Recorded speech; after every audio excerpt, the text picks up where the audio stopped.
GI, your government has abandoned you. They have ordered you to die. GI, do not trust them. Defect, GI. They lie to you, GI. You know you cannot win this war. Your rich leaders grow richer while you die in the swamp, GI. They will give you a medal, GI, but only after you are dead. Your government lies to you every day, poor soldier. You have lost this war, GI. Your army will leave you behind. Imperialists make you fight this war, GI. They do not care about you. GI, your government has betrayed you. You will not return for you. GI, your airplanes bomb your own men. You are not safe here. The skies are dangerous, GI. They will napalm you tonight. Your pilots do not care that you are down here, GI. You cannot dig foxhole to hide in, G.I. Joe. Your bombers will fire you. G.I., your helicopters fall from the sky like broken birds. They cannot see from your airplanes, G.I. They come to bomb you.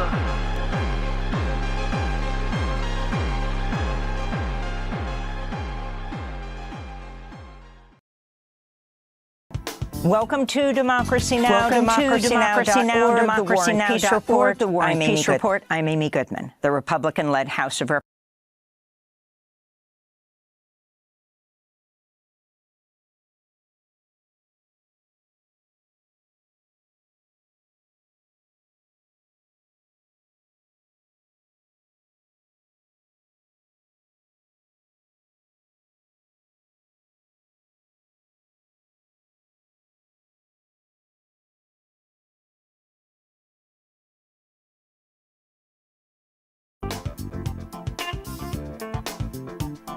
Welcome to Democracy Now!, democracynow.org, The War and Peace Report. I'm Amy Goodman. Iran and Oman appear to be near finalizing a deal that would reopen the Strait of Hormuz and give Iran far more control of the strategic waterway than before the U.S. and Israel attacked Iran 5 months ago. Under the proposed deal, ships heading into the Persian Gulf would transit through a channel controlled by Iran. Ships leaving the area would travel on a channel controlled by Oman. Iranian officials say ships would be forced to pay a service fee that would be divided equally between Iran and Oman. Meanwhile, Iran and the United States have traded new threats. On Monday, President Trump threatened Iran with decapitation if it doesn't agree to a new deal, while Iran is threatening to target U.S. warships if the U.S. doesn't lift its naval blockade of Iran. This comes as oil giants continue to report soaring profits thanks to rising gas prices due to the war on Iran. BP reported making nearly $6 billion between April and June, double last year's profit during the second quarter. Saudi Aramco has reported it made $33 billion during the quarter, a 33% jump over last year. On Tuesday, President Trump criticized oil firms for making too much money and called on them to lower prices. In Gaza, a mass funeral is being held today for 112 Palestinians from 2 families killed in an Israeli attack on residential buildings in Gaza City, November 2023. A total of 308 people are believed to have been killed in the attack, but the bodies of the victims remain buried under rubble for over 2 years. During an operation in mid-July, Palestinian civil defense workers recovered 112 bodies, including 44 children and 37 women. Those bodies are being buried today. Mahmoud Basel, a spokesperson for Gaza's Civil Emergency Service, spoke at the funeral while holding remains wrapped in a Palestinian flag. Oh, nation, why are children getting killed in Gaza? Why are women getting killed in Gaza? Why are massacres committed against innocents in Gaza? Todd Blanche's nomination to become the next Attorney General appears to be back on track after Republican Senators John Cornyn of Texas and Thom Tillis of North Carolina said they will now support him. On Sunday, Blanche issued a written order that purports to rescind the $1.8 billion so-called anti-weaponization fund that was part of a controversial settlement of Trump's lawsuit against the IRS. Blanche also said in writing the immunity agreement Trump struck with the IRS, quote, applies only retroactively, unquote. But critics say there are major loopholes in Blanche's written assurances. The Senate Judiciary Committee is voting on Blanche's nomination today. Blanche is Trump's former personal attorney. We'll have more on this story after headlines. President Trump has publicly blasted U.S. Attorney Jeanine Pirro and is considering firing her after she dismissed charges against individuals accused of vandalizing the Lincoln Memorial reflecting pool. And I was disappointed with Jeanine Pirro, really disappointed with Jeanine Pirro. She folded like an umbrella, and people get away with things, and it's a disgrace. Trump met with Pirro at the White House. For months, Trump's claimed without proof that vandals, including a former U.S. Olympian canoeist, had damaged the newly renovated reflecting pool, causing the water to turn green. Pirro initially claimed there was tremendous evidence of vandalism, but in recent days she admitted the damage was caused by a, quote, hasty and botched renovation. We'll speak with Davy Hearn's attorney, Norm Eisen. Ukraine is continuing its drone attacks inside Russia. On Monday, a drone hit a Russian Black Sea resort, killing at least 7 people, including 3 children. 58 people were wounded. Footage showed the drone slamming into a crowded beach. Earlier today, a Ukrainian drone strike killed at least 5 people around Moscow. This comes as Russia continues to strike Ukraine. A Russian drone and ballistic missile attack killed 9 in Kyiv on Saturday. Russian strikes killed another 5 Ukrainians today. Europe is grappling with a record-breaking heat wave as Greece and France continue to battle wildfires. Wildfires outside Athens jumped containment lines. This comes a day after 2 firefighting helicopters collided in midair, killing 2 crew members.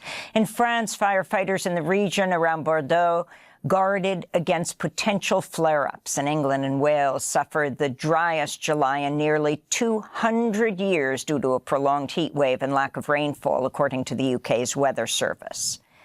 In Sudan, a Sudanese army drone attack killed 35 people in Darfur, according to the Emergency Lawyers Group, which has documented abuses by both sides of the civil war in Sudan. The strike on Sunday hit a court in the village of Gara al-Zawaya in North Darfur, which is under the control of the paramilitary Rapid Support Forces. According to the UN, more than 1,000 civilians were killed in drone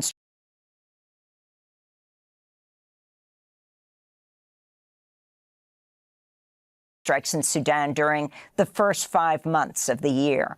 The conflict, now in its 4th year, has killed at least 59,000 people, displaced about 13 million, and pushed much of Sudan into famine.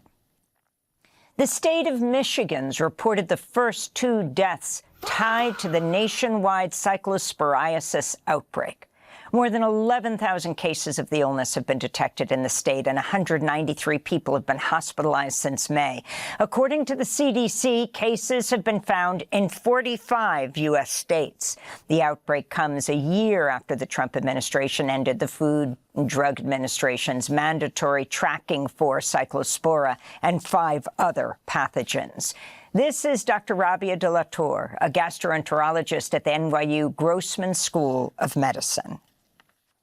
2025, there was a change in the actual regulation of cyclosporiasis and tracking and tracing this specific parasite. And it was changed from being a mandatory tracking and tracing program to voluntary for states. And I think that is also contributing to the fact that this outbreak was so massive.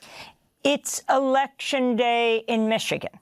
In the Democratic Senate primary, Dr. Abdul El-Sayed faces off against Haley Stevens, one of the most closely watched primary races of the year. The winner will face Republican Congressman Mike Rogers in November. Polls show the progressive El-Sayed will likely win the race, even though AIPAC and its affiliated groups have spent over $46 million to help Congresswoman Stevens. Key backers of Dr. El-Sayed include Senators Bernie Sanders and the United Auto Workers, while Stevens was endorsed by much of the political establishment, including Michigan Governor Gretchen Whitmer. Voters are also going to the polls in Kansas, Virginia, Washington State, and Missouri, where former Democratic Congressmember Cori Bush is challenging Representative Wesley Bell in a rematch of their race 2 years ago. On Capitol Hill, a number of religious leaders and activists were arrested Monday while protesting the war in Iran and the Trump administration's attack on voting rights. The day of action was led by Bishop William Barber of Repairers of the Breach. And it's kind of shameful that you get arrested for shouting out for voting rights, but you don't get arrested for voter suppression. You get arrested caring about voting rights and living wages and health care, but you don't get arrested for an illegal war. But we're going to arrest the attention of the nation. 25 Democratic-led states filed a lawsuit against the Trump administration Monday, arguing the president exceeded his legal authority to tax imports with his newest tariffs on goods from 60 countries. The states are asking the U.S. Court of International Trade to block and overturn the tariffs and refund duties they've paid. In New Jersey, a Salvadoran immigrant has died while being held at the notorious ICE jail known as Delaney Hall in Newark, New Jersey. 41-year-old Edwin Lopez Conejo is the 22nd person to die in ICE custody this year and the second to die at Delaney Hall. The cause of his death is unknown. Lopez Conejo leaves behind a 12-year-old daughter. His mother, Maria Conejo, told the New Jersey Monitor, quote, "I never got to see him. He didn't get to see his daughter for 6 weeks. When he told her what happened, she let out a big scream and hasn't been the same since. She can't sleep or eat. Neither can I," his mother said. According to court records revealed by The Guardian, the Trump administration tried to subject at least 10 hunger-striking ICE prisoners to involuntary medical procedures, including force feeding. At least 3 and possibly 5 prisoners were actually force-fed, while 5 others abandoned their hunger strikes at the last moment rather than be inserted with a tube through the nose and down the esophagus and into the stomach. One Kurdish asylum seeker and hunger striker detained at the privately run Port Isabel Service Processing Center in South Texas was subjected to force feeding for nearly 8 months. A federal judge Monday blocked New York's law barring federal immigration agents from wearing masks and requiring visible identification. The judge found the U.S. is likely to win its Supremacy Clause argument that states cannot regulate federal officers, but the judge allowed New York's separate ban on cooperation agreements between local police and ICE. Meanwhile, in Pittsburgh, the family of Daffy Michelle, a 31-year-old Haitian asylum seeker, is expected to sue ICE after she died of hypothermia at a bus shelter days after her release from ICE custody. The Allegheny County medical examiner said her death was a homicide. The medical examiner found she was a vulnerable adult with untreated severe mental illness and a significant language barrier. Her family's attorney says ICE fitted her with an ankle monitor, dropped her 25 miles from home, and left her in the February cold wearing summer clothing. Federal workers sued the Trump administration Monday over its policy ending gender-affirming care coverage for adults in federal employee health plans. The lawsuit, brought by the Human Rights Campaign Foundation, targets an Office of Personnel Management mandate that directs insurers to eliminate coverage for transition-related medical care. And here in New York, a dozen current and former home care workers have begun an 8th day on a hunger strike to pressure the New York City Council to pass the No More 24 Act to ban 24-hour shifts. Home care workers often work consecutive days providing round-the-clock care for elderly and disabled patients. Over the past week, the home care workers have protested outside New York City Hall and the home of New York City Council Speaker Julie Menin. One of the home care workers on hunger strike, Chen spoke at a rally Sunday. Should not be such. Today we say the 24-hour workday is not only an act of violence against home care workers, but also demeans everyone who provides care, including mothers and sisters everywhere. And those are some of the headlines. This is Democracy Now! Democracy. New background.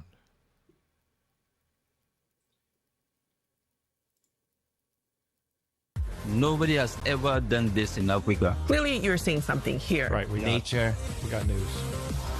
And culture. I love music. Like music, this is everything. We got stuff for you. There's all kinds of shit happening today. It's crazy. Here we go.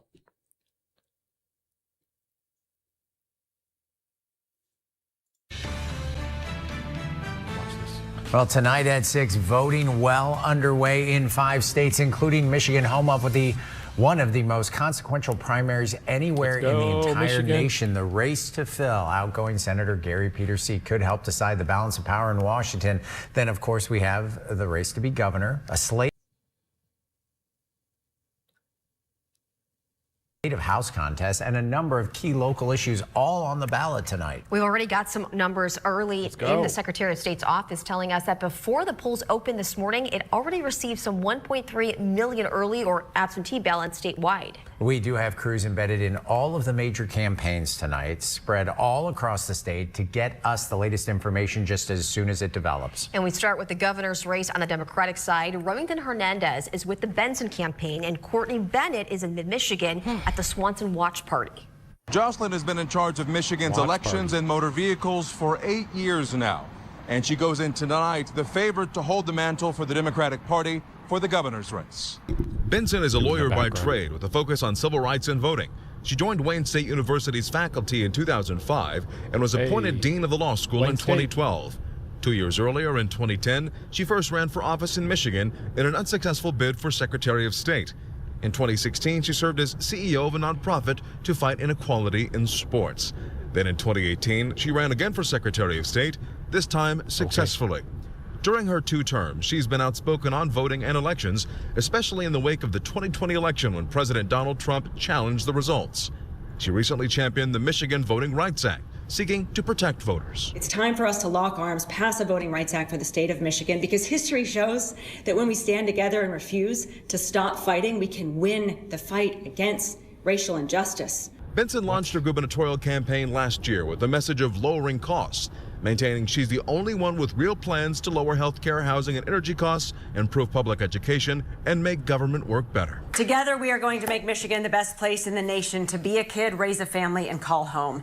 And we will work every day to drive down costs, grow our economy, and protect our communities. Benson's campaign says she has a record of delivering, from cutting wait times at offices to new technology. But she's not without controversy, with criticisms that her husband is involved with a data center developer and Republican attacks on her past work with the Southern Poverty Law Center. Benson fully expects to win tonight, and the polls are on her side. Her campaign says she has about $6.4 million in cash on hand for the general election and has reserved $10 million for advertising. In Detroit, I'm Remington Hernandez reporting. Democratic candidate for governor Chris Swanson is better known here in Genesee County as sheriff. Now he's looking Flint, Michigan, known for its lead. To trade that title in for one much bigger. He wants to lead the states. We were there in February of 2025 when Swanson made his announcement to run for governor. My platform is simple because it's always worked. I'm going to protect, I'm I'm going to serve, and I'm going to unify. That's what he's carried throughout his entire campaign.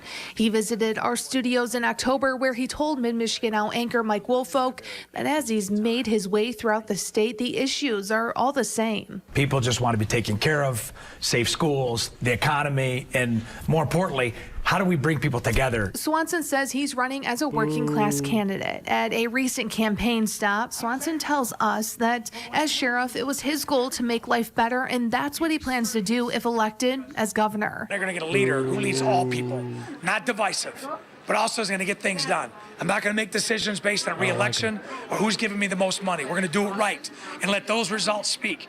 And watch what happens. Swanson says if elected, every policy has to protect, serve, and unify. He says those are non-negotiable. Reporting in Flint, I'm Courtney Bennett. Now to the GOP side, current Congressman John James and businessman Perry Johnson are hoping to represent their party come November. Autumn Pitcher and Colin Roos are with both campaigns tonight. As a combat veteran, businessman, and congressman, John James is running to make Michigan more affordable, safer, and stronger again. Holy shit. After serving 8 years active duty in the U.S. Army, James returned home to Michigan to build jobs and strengthen Michigan's economy. The congressman for Michigan's 10th district and proud ally of President Trump says education is one of his top priorities, wanting more accountability for school funding. He also wants to repeal the state income tax, saying that by doing so, the typical family would keep nearly $5,000 a year. Sounds like libertarian. And plans to better protect the environment. Prior to being elected to Congress, James served as president of a supply chain and logistics company. The congressman says he's guided by his faith, family, and service in putting Michiganders first. It's about 10 million Michiganders who've been failed, and more importantly, it's about our children who deserve to have a nation they can grow up in, that they can prosper in, and a state that they can stay in without having to live in our basements. And James ran for the Michigan governor's seat in 2022, but was disqualified due to invalid petition signatures. His decision to run for governor leaves Michigan's 10th congressional seat up for grabs. Reporting in Sterling Heights, I'm Autumn Pitcher. God, I've been there. Johnson first ran for Michigan governor in 2022, but did not qualify for the primary ballot. Tonight, he faces off against Congressman John James, telling voters that his business experience will make Michigan run more efficiently. The centerpiece of Johnson's campaign is what he calls the mega audit. If elected, he wants every state department to show how they're spending taxpayer funds and to rebuild their budgets from scratch every year. He also hopes to lower Michigan's property taxes and completely eliminate the income tax, which he claims will save a family of four thousands per year. They love the fact that we are going to be efficient. I've spent my life bringing quality and efficiency to companies, to the Navy, to DOD. Johnson has positioned himself as an outsider to state politics. He's called for a pause to data center projects throughout Michigan, criticizing what he perceives as cronyism between Lansing and developers. And then they're beholden to these special interest groups. You have the data centers, a perfect example. The data centers are going up like crazy because they were given special breaks.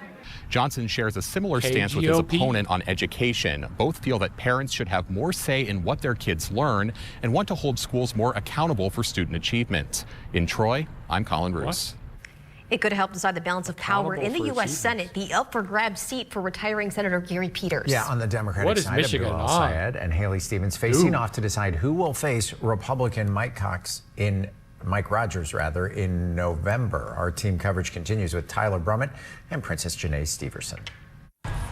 Tonight's race could give us clues as to the direction the Democratic Party is headed. Abdul El-Sayed says growing up he had no intentions of going into politics. In fact, he used to work in healthcare, but he says he decided to make the move because of what he calls our broken politics. He's right I'm running for U.S. Senate because in the state that built the American dream, it shouldn't be this hard just to get by. To pay our bills, this is my afford our groceries. This is my fucking senator. He's about to win. Politicians in D.C. think give a damn about us.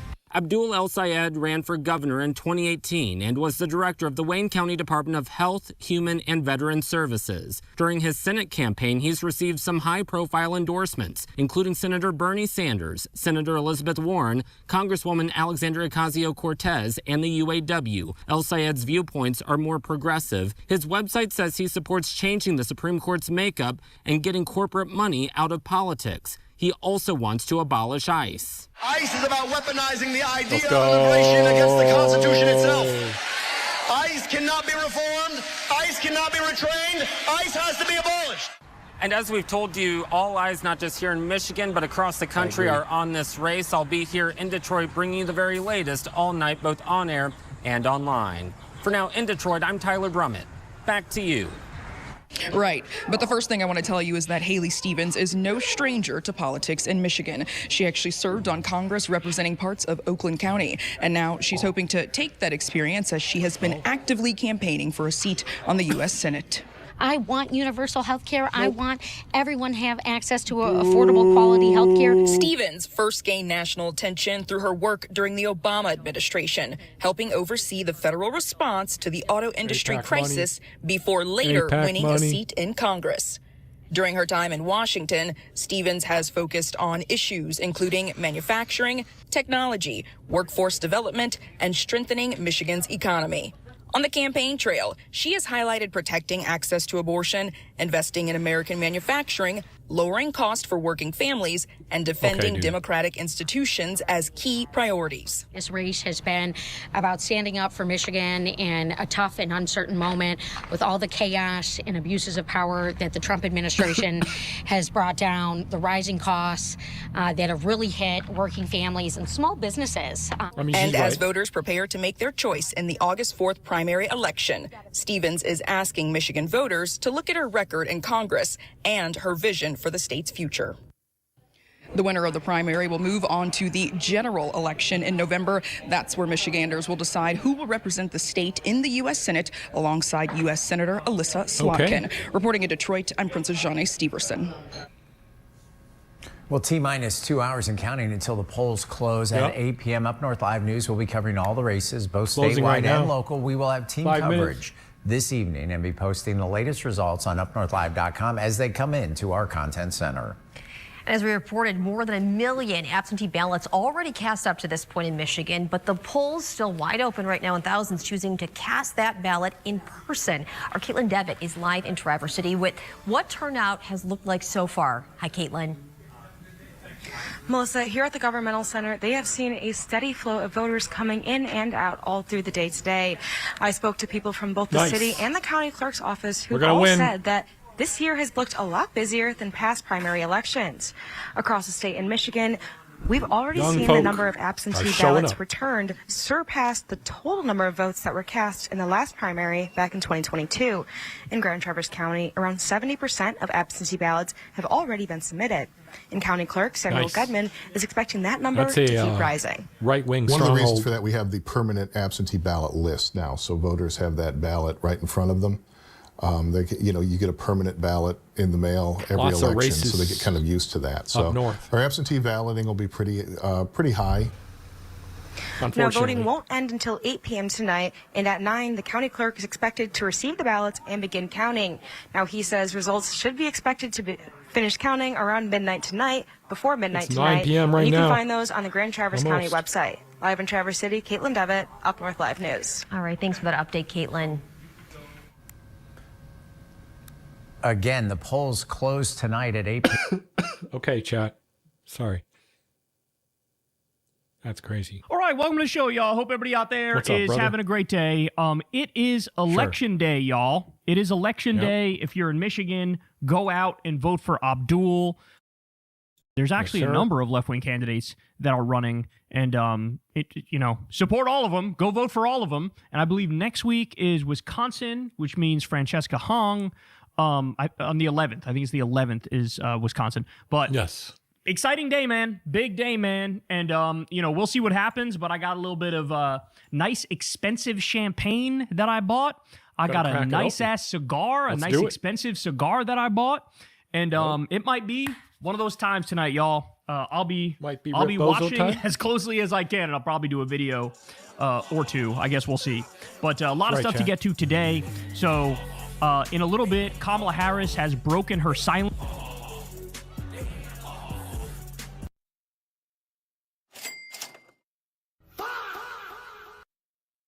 and finally snaps at Trump and his destruction of the country. Got a lot to show there and a lot to say Kamala about Harris that. We also have owning the lids. The Epstein bestie, Alan Dershowitz, is absolutely mauled and shredded by Iran's Professor Marandi. This is a video that if you haven't seen yet, you are missing out, bro. This is an incredible video, and you guys are going to love it. We'll also get to MAGA's attempted smears of Tallarico continue to backfire spectacularly. They are only making him stronger, and it's happening over and over again. And then also, Bill Maher finally has his Dave Rubin "Why I Left the Left" moment, and he is now saying he would vote for Sarah Palin over DSA, and he's smearing every left-wing candidate in the country as if they're a communist. Mike from feeding PA right has into called the Red it Scare, for McCarthyite bullshit. So you want to talk about a massive fall Abdul from grace. Saeed. This is a guy who was supporting Bernie Sanders in 2016, and now he's against every single Bernie Sanders candidate in 2026. So what a gross, wretched little creature he is. So we'll talk about that as well. You guys know the deal, man. Everybody do me a big favor. Subscribe to the channel and click that bell icon. That helps out big time and costs you nothing at all. You could also support the show on Patreon. Thank you to everybody who does that, man, because without you, this show would be impossible. This is real independent media. I've never talked to an advertiser. I've never done an ad read. I've never talked to or taken money from, a government or a PAC or anything like that, billionaires. So thank you again from the bottom of my heart. If you'd like to support the show, you can give $1 a month or $2 a month. The link is below for the Patreon. You could also sign up for Crystal Kyle and Friends on Substack. Got a lot of great stuff coming up over there, so sign up below for that. And, of course, go sub to Corin's World. We do live Kyle and Corin episodes every Monday night at 8:30 p.m. Eastern Time. All right, let's go ahead and jump right in. So big news dropped the other day. Take a look at this. Kyle. Capital One cites anti-money laundering concerns in Trump Organization case. Capital One says Trump Organization account closures in 2021 followed review by anti-money laundering team. So let me pause to point out, at the time when this happened, I believe the way have your money somewhere. The people around Trump tried to spin it is to pretend like this was tied to January 6th, right? That he tried to do a coup, which is what it was. It was an attempted insurrection, and that's why not only was he kicked off a bunch of social media platforms, but also they had some bank accounts frozen. Well, it turns out it actually had nothing to do with that. The bank accounts were frozen because of a routine check, which led to a bunch of red flags around potential money laundering. So here's what they say. Capital One Financial has hit back against a U.S. lawsuit over its decision to close more than 300 of the Trump Organization's bank accounts in 2021, stating that it did so after review by its anti-money laundering team. The disclosure filed on Friday marks the first time a bank has formally tied money laundering concerns to United States President Donald Trump's family business, according to Reuters. Capital One is seeking to dismiss the case by casting doubt on claims of illegal debanking or denial of service on religious or political grounds against the Trump Organization. So see, that's what I'm talking about there. They said, you're denying us service on political grounds, which would be illegal. Nobody should be debanked because of their political affiliation one way or the other. If we're okay with that, then they're obviously eventually going to come after left-wing people because they all say we're extreme, even though we're not. We represent the silent majority. But they tried to pretend like it was over January 6th and their politics, when in reality it had nothing to do with that. It had to do with potential financial crimes. They say the Trump Organization and Capital One did not immediately respond to a request for comment. Capital One has never accused the Trump Organization of illegal money laundering, but Friday's filing argues that documents and plaintiffs' own allegations make clear that Capital One closed plaintiffs' accounts for anti-money laundering reasons. The closures were the result of months of analysis and a careful review by Capital One's anti-money laundering team in accordance with bank policies and regulatory guidance. Capital One gave notice in March 2021 of its plans to close more than 300 Trump-affiliated bank accounts. The Trump Organization and Eric Trump, the president's son, filed a lawsuit in March 2025 in a U.S. federal court in Florida, alleging the accounts were closed due to political reasons and Capital One's desire to benefit from the political mood after the January 6, 2021 riot, told you, by Trump supporters at the U.S. Capitol. Now, let me pause to point out, could you imagine a world in which this happened to any Democratic president? Sorry, we froze 300 of your business's bank accounts because of money laundering. We would literally never hear the end of it. Fox News would run segments 24/7 for about 3 months straight, getting into every nook and cranny and detail, saying that we're dealing with an absolute criminal here, saying that we're dealing with a psychopath, saying that we're dealing with a gangster. They would throw everything but the kitchen sink at the Democratic candidate or Democratic president, and they would make their life a living hell over this. Stop and think about it for real, because we're so used to Trump's criminality that this story, you're going to hear it here, maybe a handful of other places, but you're not going to hear it all over the place. It's certainly not going to be, all throughout mainstream media. And you have to stop and ask why that is. And the answer is his criminality is so over the top and so extreme that people literally cannot keep up. They cannot keep up. So they say the court has tossed out 2 complaints in the Capital One case, but gave the plaintiffs opportunities each time to submit an amended complaint. Capital One said the latest version, filed in July, suffers from the same fundamental flaws as the prior 2 pleadings. Capital One said in Friday's filing that the case should be permanently dismissed and that the Trump organization's allegations of political pretext were misguided. The company went on to claim that the Trump organization's assertions of political discrimination were based on cherry-picked quotations unsupported by the full context of documents submitted to the court. The transaction patterns identified by Capital One are among types of activity flagged by federal banking guidance. The company also encountered the Trump organization's assertions that it should have been allowed to explain any suspicious activity. If any inquiry about the transactions or explanation of the account termination would reveal information subject to federal confidentiality obligations, federal law prohibits such disclosure. Since the start of Trump's second term, his administration has put pressure on some large banks, echoing conservative complaints that the institutions are deliberately targeting the political right. By the way, this is yet another reason. Add it to the list of reasons why Republicans are in favor of mass deregulation. They're not. It's so funny because they act like they're so pro-law enforcement and so pro-law and order. But when it comes to Wall Street and financial institutions and the military-industrial complex, all of a sudden, they're in favor of no police. They're in favor of no enforcement. And the reason why is because they are the thugs, they are the gangsters, they are the ones committing financial crimes, and they want to get away with it. And if they support regulation on their asses, then there's no way they're going to get away with it.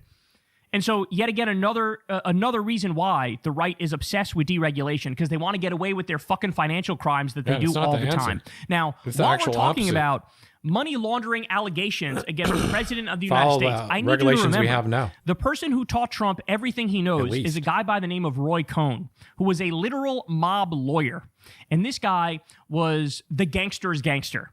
Okay, and he taught Trump a lot of what he does. Like, for example, never play defense, always go on the offense. When you're accused of something, change the topic and go on the offense and make the other side have to play defense. Like, everything about Trump is shaped by this gangster named Roy Cohn. And when it comes to money laundering claims against Trump, all you have to do is go type in, as I did to Google, money laundering, Trump money laundering Russian. And the results that you get are astonishing. So there is a laundry list of allegations that go back to the fucking 1980s when it comes to Trump and money laundering. Look at this. So Trump Tower condo sales in 1984, reports allege a convicted figure tied to the Russian mafia bought multiple units with cash, which investigators later scrutinized as a clean way to wash funds. So you have alleged Russian mob figures paying Trump in cash at the Trump Tower to wash their money. How about this one? Trump media loans 2021 and 2022. Federal prosecutors examined emergency loans sent to Trump Media and Technology Group originating from entities with connections to Russian-American figures. Global real estate deals. Foreign buyers and shell companies utilized Trump-branded projects in places like Panama to purchase properties which watchdogs argue lack strict enough reviews. So Trump had these properties in places like Panama, and the allegation is those places were being used to launder mob money. Isn't that crazy? More real estate and investigations. Anonymous buyers. High-end units in Trump properties were frequently bought through anonymous shell companies, which anti-money laundering experts view as a vulnerability for concealing dirty money. Now, by the way, I would submit to you, it is not just the Russian mob. This man is probably connected to all sorts of mafias around the world, and that's one of the many reasons why he's the criminal president. This is why he acts like he does. This is why he has a pay-for-pardon scheme, for example. This is why you look at him and you go, holy shit, he's running a mobocracy. This is not a democracy anymore. It's an oligarchy, it's a kakistocracy, it's fascism, and it's a mobocracy.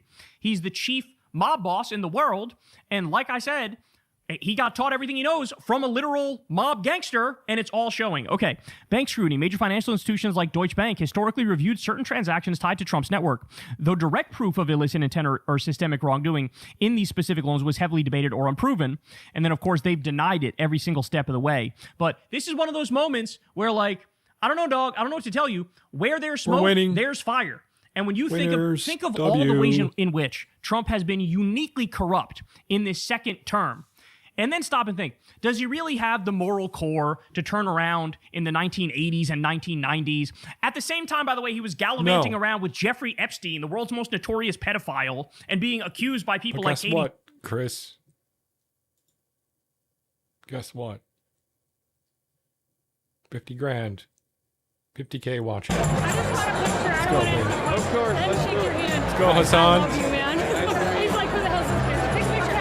You do my thing on the Yeah. It's called Big Grandma. 50's at a victory party. Thank you. I'll share. Just take mine outside. Thank you. Thank you. I'll share. No, I'm good. I'll share. Thank you. Remember, we met you at the UMich event. Oh, your mom or your grandma? Her grandmother. Your grandmother, yes. Youngest HasanAbi head. Yeah. Of course, I remember. We have some unfortunate news. Last week, Grandma passed away. No. Yeah. Oh my God. A month-long battle in the hospital. I'm so sorry to hear that. She was a huge fan of you, man.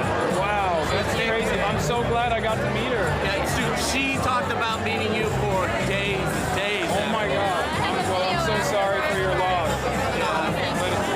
Okay, well, you guys want to take a photo? That's crazy. But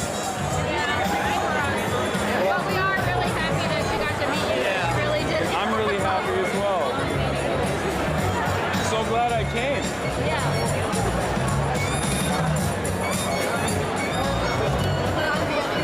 Hey, did we win?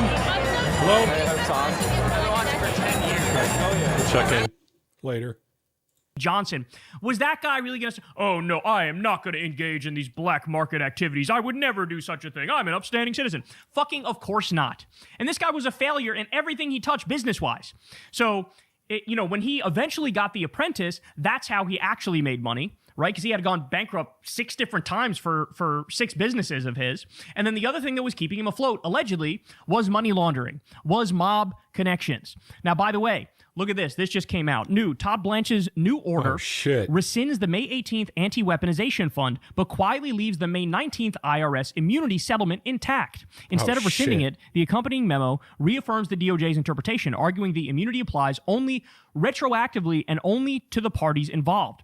So it appears Trump was willing to throw the January 6 defendants under the bus while preserving his own IRS's immunity deal. Read the fine print. So in other words, Trump, as you all know, was trying to pay the January 6 insurrectionists and terrorists to the tune of $1.776 billion to rub salt in the wound for everybody, trying to pretend like these guys are heroes when they're literal terrorists and insurrectionists.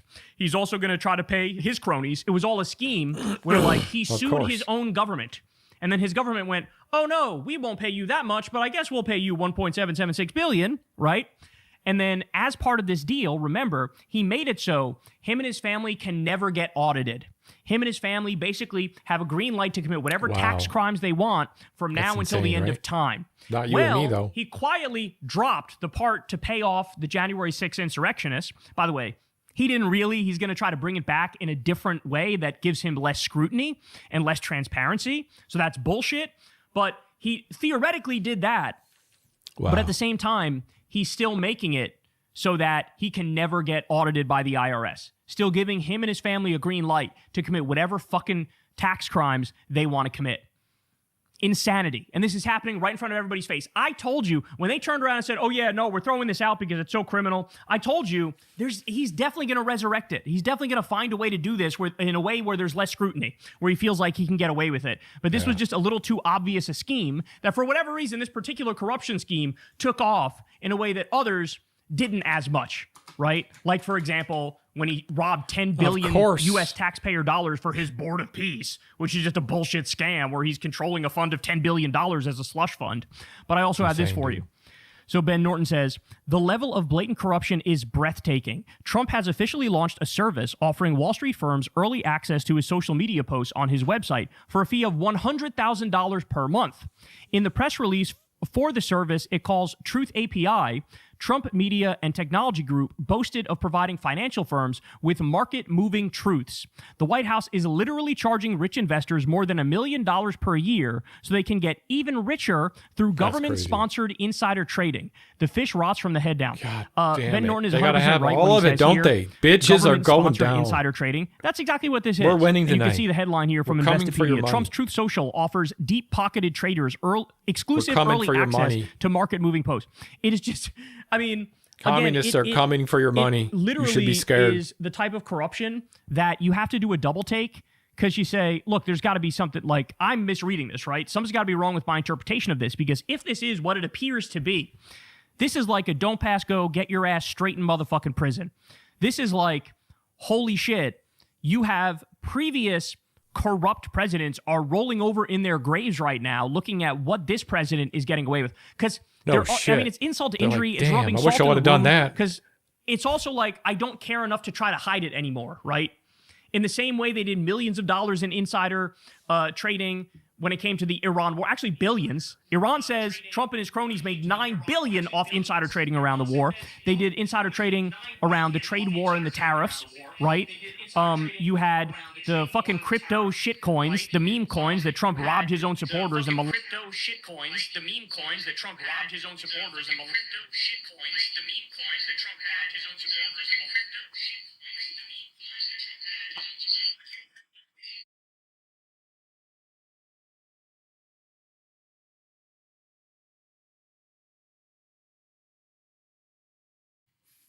Okay, chat. Okay, chat.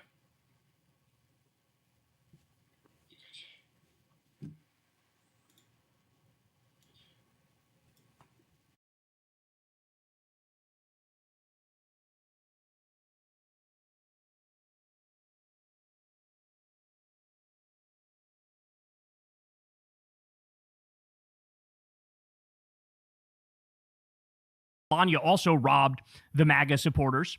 You have Trump pardoning a guy who laundered money for Al-Qaeda because that guy bought his World Liberty tokens for his shitty World Liberty financial site.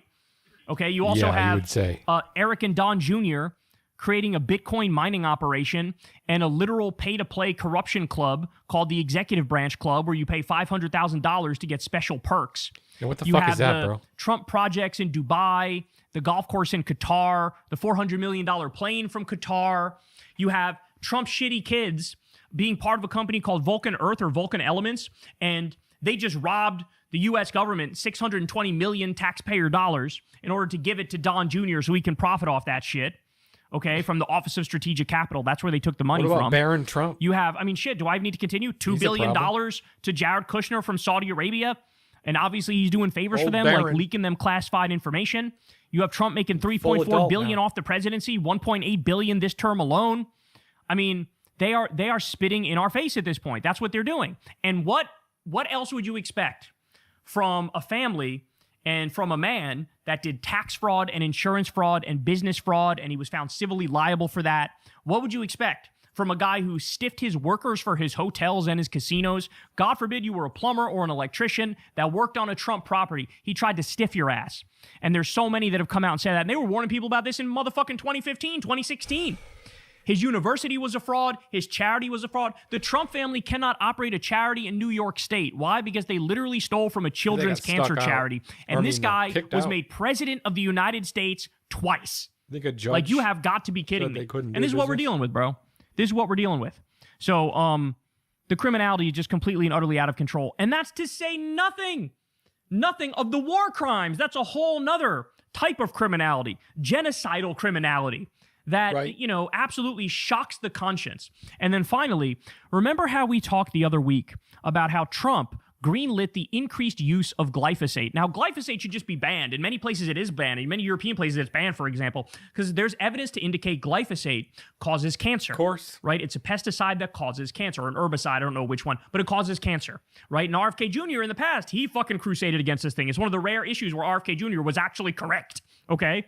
No, he doesn't care. Trump comes along, and he says, no, fuck it. We're going to keep it legal, but also increase the usage of it, which is putting all of our lives at risk because we all eat from the same food system here. Now it's going to be doused with cancer-causing shit, right? Well, guess what?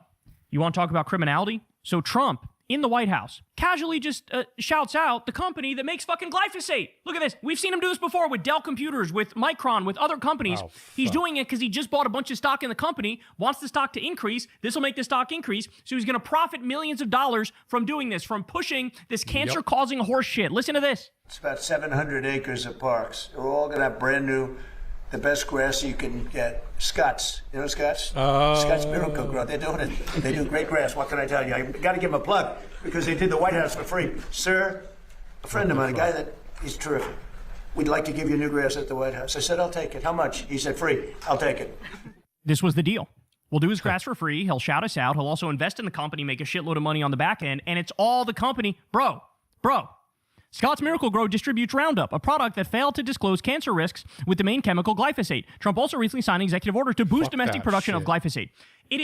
They are so corrupt and so evil. He is now insider trading and profiting millions of dollars off of shoving a product on you that's going to give us cancer at a younger age and lead to the average age of death in this country, dropping more and more. This man belongs in prison for the rest of his fucking life, and anybody being honest will tell you that. Obvious. Hey, y'all, do me a favor and like and subscribe. It helps out big time in the algorithm. Click the bell as well for notifications when videos drop, and watch that video on screen right now. W today. You know you want to. Look, here's the other W. James Carville is out. So some of the more establishment... That's right. Well, that's right, chat. That's right. See you later. Good night. Good night. James Carville is and out. corporate-y type Democrats are beginning to panic over the rise of DSA and the left.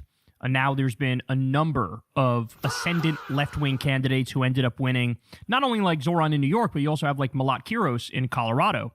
And so I think the people who've controlled the party for far too long are beginning to realize they're losing their grip on power, and they don't quite know what to do about that.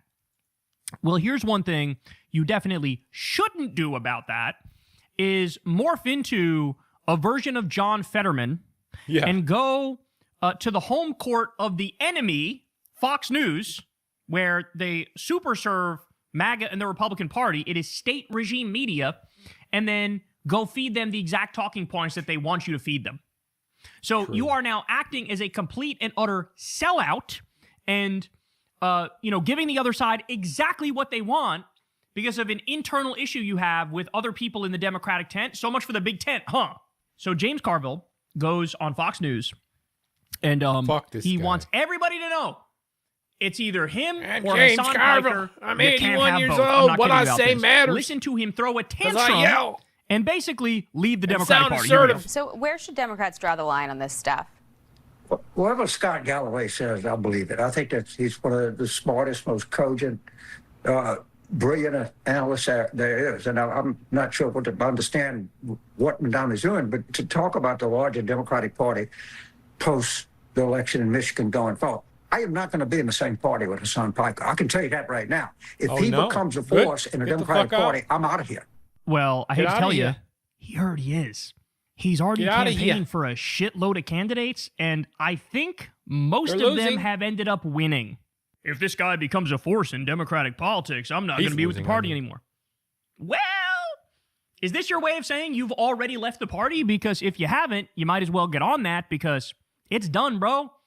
He already is a big name. Yeah. His endorsement already means something. Most of his candidates have already won. So what are you going to do? Is this an empty threat? Is it just words? If it's not just words, James, I got news for you. You gotta register as an independent or some shit. You got to go do it. Because, it's already over. That ship has sailed. He's already significantly more relevant than you are. You were relevant in, 1992. Who was the last candidate that Carville backed who ended up winning, right? Who was the last one? I don't know. Crystal told me the other day. I forgot about this. This is incredible. You know who he backed in the 2020 race among the Democrats? Michael Bennet. Right. Michael Bennett. fucking Bennett. For those of you that don't know, he's the Democrat who he talks like this, bro, like I'm a surfer dude, man. And like negative 17 people in the country even knew who he was. I'm not even sure he ever polled at 1% or 2%, like maybe 1% at his peak. I mean, the guy was a joke. And this is who Carville backed. This is how good his political instincts are. And I'm going back, this is going back 6 years to 2020. It's gotten worse since then, right? So it's insane for this guy, whose heyday was literally like 1992 or 1996. Like, oh yeah? Well, maybe I'll leave the party. Bro, I don't know if you know this. You're right? 81 years old. Yeah, fucking you leave have the like party. Your party doesn't 17 minutes left to live. So, I mean, just for practical reasons, it would be insane for people to go, oh yeah, we're going to go with James Carville over fucking Hassan Piker. Like, what a sick joke. Okay, let's keep going. He's not done. I am not going to be in the same party with Hassan Piker. I can tell you that right now. If he becomes a force in the Democratic Party, I'm out of here. I have no intention of ever being in the same political party with that guy. Now, again, I just need you to notice what he's doing. He's sucking up to Fox. That's he's right. giving Fox the exact talking points they want. Democratic Civil War. So you go I'll work for you onto guys. the home court of the enemy to shit on your left flank. Again, so much for that Big Ten. So much for welcoming in everybody. So much for that. You immediately shit on that, and now this is a full Fetterman. We call this a full Fetterman. Now, it's a full Fetterman. I think he's right. That overwhelming majority of Democrats agree with me. Think again, son. Think full again. Fetterman. What does Hassan want to do? He wants to raise taxes on the rich. He wants Medicare for all. He wants free college. He wants a living wage. He wants unions. He wants universal child care.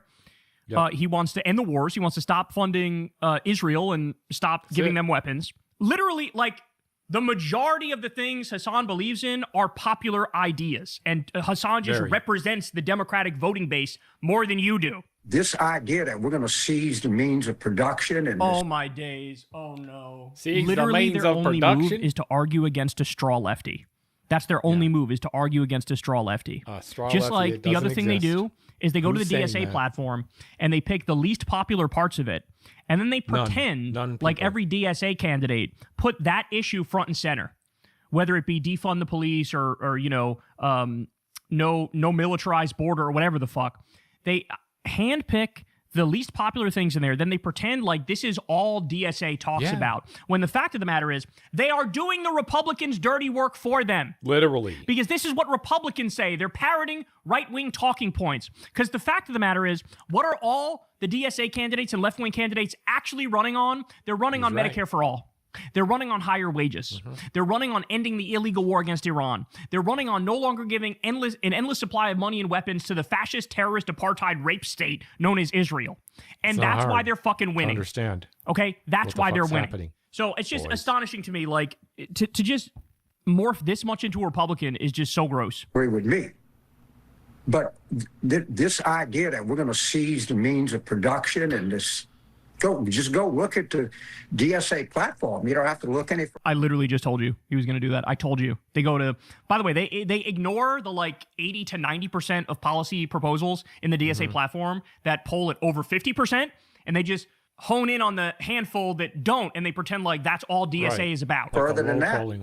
And you know, Jackie, Democratic establishment. The two-party system is just going to be under tremendous stress here in the coming months. I mean, you see it in with Tucker and Martin Taylor Greene. Should be. It's funny because this is the exact opposite of the truth. The truth is the Democratic Party is becoming stronger and more of a formidable force because of the left-wing takeover, because of the Democratic Tea Party. And he's pretending like, oh no, the two-party system is going to be under stress. No, it's actually being strengthened by the Democratic Party becoming stronger because of left-wing people finally getting in the room and winning some races. On the Republican side, you see it going on right now.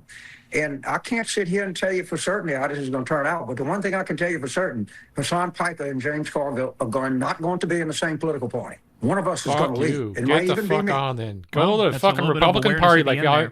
You've been a Republican anyway. And this is a point that I don't see many people making, but I think it's true. Your policies suck. I honestly believe a lot of what's driving this is flat out bigotry. Because James Carville recently came forward and he said, you know what? Actually, Bernie was right about a lot of stuff. I was wrong, Bernie was right, and some of Bernie's ideas are good, and they're smart to run on, and they're smart policy. So he came out and said that. He also, I believe, supported Graham Plattner. Doesn't like whippersnappers. So if you support what Bernie stands for, These and you young support the whippersnappers. policies Graham Plattner stands for. But let me tell you something. You hate Hassan Piker. What's the difference? What do Bernie and Plattner have in common that Hassan doesn't? Has a that's right. top. Their name isn't Hassan. His name's Hassan Piker. There's that too. He's, Turkish. I mean, he's American, but Turkish background. And so I think it's old white guy, 81-year-old Southern white guy 100%. who thinks like, oh, look at all these young people of color winning, right? Like Daria Lisa, for example, Zoran, for example, Malak Heroes, for example. I can go on and on. But look at all these young people of color who are winning. And that's somehow different and that's somehow icky, even though on paper, they're just like Bernie. Exactly. They're just like Bernie. But with Bernie, he goes, oh, he was right, and I give him a lot of credit, and I shouldn't have been as critical as I was, and now I'm with Bernie on a lot of his ideas. But now here comes the modern iteration of Bernie's ideas, and he goes, oh, not like that. So there's a heaping dose of bigotry that's oozing out of this, and he doesn't even realize it. Right? He doesn't recognize it. He doesn't know why he hates Hassan as much as he does. No. I'm sure he's digested a lot of Hassan stuff in fucking bite-sized sound bites that came directly from the right, where they clip things out of context. They try to make them look extreme. I'm sure that's, where he got it from. But if he bothers to actually look into it at all, he would realize that Hassan is basically arguing for Bernie's platform, and you already conceded Bernie's platform was good. Now the Bernie candidates are winning, and now all of a sudden you don't like it. Could it be because they're young and brown? Maybe that has something to do with it. By the way, the replies are brutal. Look at this. Medea Benjamin says, bye-bye, James. Don't let the door hit you in the ass. 50 Shades of Way says, old man yells at cloud. While Geeter says, going to be hard to replace him with someone else that is as good at losing to Trump. Exactly. The people, you've controlled the party since the early 1990s. Your ideology, your philosophy, your mindset. And look at where we are. Trump's in his second term and he's implementing fascism. By the way, in this moment where fascism is here and is taking over the country at a rapid pace, and Trump is implementing his agenda, his terrifying agenda day after day, if you're using this money to left punch, you're fucking sick. You're sick. Yeah. You need to look in the mirror and reevaluate. You're a fascist because there should be no left punching happening when the fascists are here and taking everything over. Blakely says, incredible how passionate they become when it comes to talking about money and capitalism. Carville says, one of us is going to leave, and this person says, then die. I mean, he's 81. He's not going to be around that much longer. That's not that wrong, right? Connor says, Carville threatening to leave if Hassan gets powers like a VHS player quitting because Netflix exists. The party already walked out on you, James. Door's right there. This guy says, inches away from his casket while on Fox News. Popular Monster says, why is he dressed up like a gangster version of Fetterman? This guy says, bye, Felicia. Haven't done shit since Clinton, and he acts like he knows what to do. So anyway, don't threaten us with a good time. Party's over, Grandpa. Yeah, I mean, it's brutal. It's vicious. Yeah, man, the time has passed you by. Damn. I don't know what else you want me to say. It is what it is. And by the way, you also took a little shot at Zoran there early on in this clip. I mean, that just shows how fucking out of touch he is. I mean, what has Zoran done? He cracked down on shitty landlords. He ordered a deep cleaning of the subway. He got Hochul on board for universal child care. He froze the rent. He filled a record number of potholes. He taxed the rich. He had crime went down to a record low. What more do you want? There's a reason why his approval rating is higher now than it was when he got in there. That doesn't... Guys like James Carville are almost as bad as a MAGA Republican in some ways. In fact, I think they're almost worse because they're supposedly on our side. People that left punch like this, as he says, they're pretty diabolical. It's pretty fucked up, to be honest. TYT, left punches all the time. Yeah. Destiny, Hutch, left punchers. Yep. Happen. That doesn't happen in politics. Fascists. But now, if you actually deliver for people, it does. So we finally get politicians that deliver for people, and he's like, no, not like that. They're enabling them. Well, again, because why? He's a Bill Clinton alum, and Bill Clinton is the king of neoliberalism. And so he still got that in him, and this is a pathetic display. Hey, y'all, do me a favor and like and subscribe. It helps out big time in the algorithms. Click the bell as well for notifications when videos drop, and watch that video on screen. This is Democracy Now!, democracynow.org, the War and Peace Report. I'm Amy Goodman. Migrants are returning to Morocco from the Spanish enclave of Ceuta.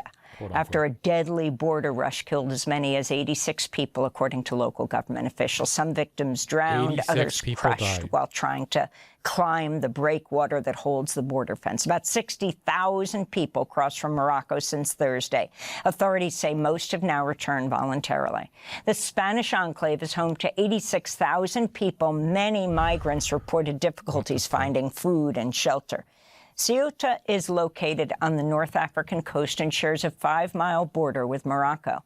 Spain's civil guard officers installed a 1,600-foot floating barrier along the sea border Saturday. Meanwhile, residents rallied against. What the fuck?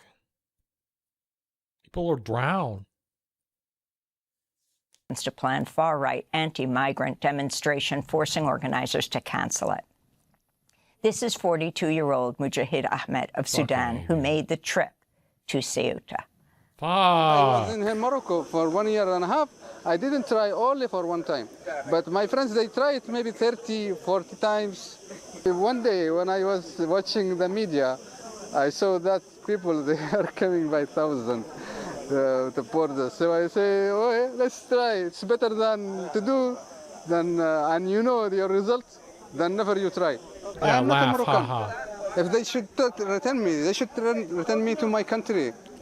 And this is this situation. Can you return the people to the country that which is having a conflict or crisis war? We are human. The reasons for the surge are not entirely clear. Some migrants reported Moroccan officials had encouraged their crossing. Spain's Prime Minister, Pedro Sanchez, blamed human trafficking networks, who he says misled migrants about how easy it would be to remain in Spanish territory or get to mainland Europe. While others blame Sanchez on account of his relatively liberal policies. For more, we're joined by Miriam Aurach, Professor of Digital Anthropology at the University of Westminster in London, also an Associate Fellow in the Anthropology Department at Oxford University. She's joining us from Oxford. Her forthcoming book is titled Mobilized Lives, Revolution and Counter-Revolution in Morocco. Professor Miriam Aurach's parents migrated from Morocco to Holland in the mid-'60s. Professor, welcome to Democracy Now! Can you explain what's taken place over this last week? What accounts do you believe for this surge? Yeah, good point. Oh, thank you so much for having me on this very important topic. Before I answer your question, I wanted to start by acknowledging the very, very sad loss of life. As you mentioned in your report, almost 100 have died, but they have joined more than thousands and thousands of people who've migrated over the years from the Atlantic and the Mediterranean seas and are at the bottom of the oceans, and many of them who are not accounted for and are still unknown to their families. So I would like to acknowledge that and acknowledge the fact that many, many people have heard Moroccans say, Allah yarham al-walidin, Allah yasbar al-walidin in the last few days. This means, may God give mercy to the parents. May God forgive us for the grief we put our parents in.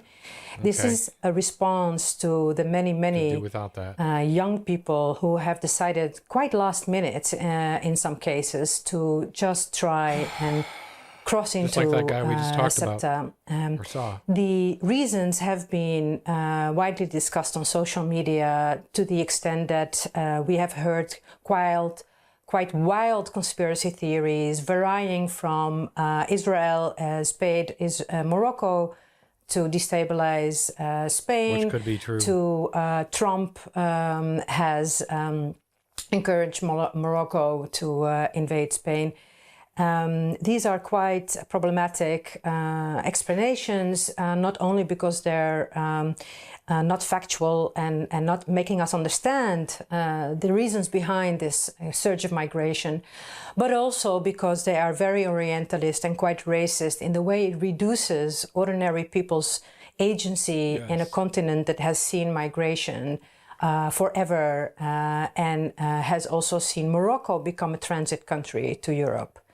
In answer to your question, I think what we've seen is the confluence, the concentric circles coming together in a way, in a quite unique moment last week. On the one hand, we have the post-colonial, neo-colonial border policies of Spain and Europe in general. Many people who've seen the maps this week are a bit surprised because they thought that they would see Ceuta or Melilla in mainland Europe, and then they see actually they are towns, cities in Morocco. How do you explain that? And this is very important to understand how the decolonization of Morocco has been both a loss and a win, in the sense that there was independence, but with really strict conditions, one of them being the remaining control of territorial areas in Morocco. So Ceuta and Melilla are Spanish cities adjacent to the towns in Morocco near Tétouan and Nador.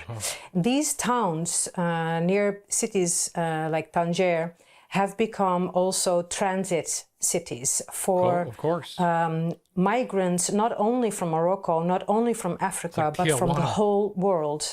During my fieldwork in Tangier and Al Hoceima, I have also interviewed and researched many people who have been working on the ground in grassroots organizations to support migrants from Africa, but also from Afghanistan, from Syria, from Palestine, etc.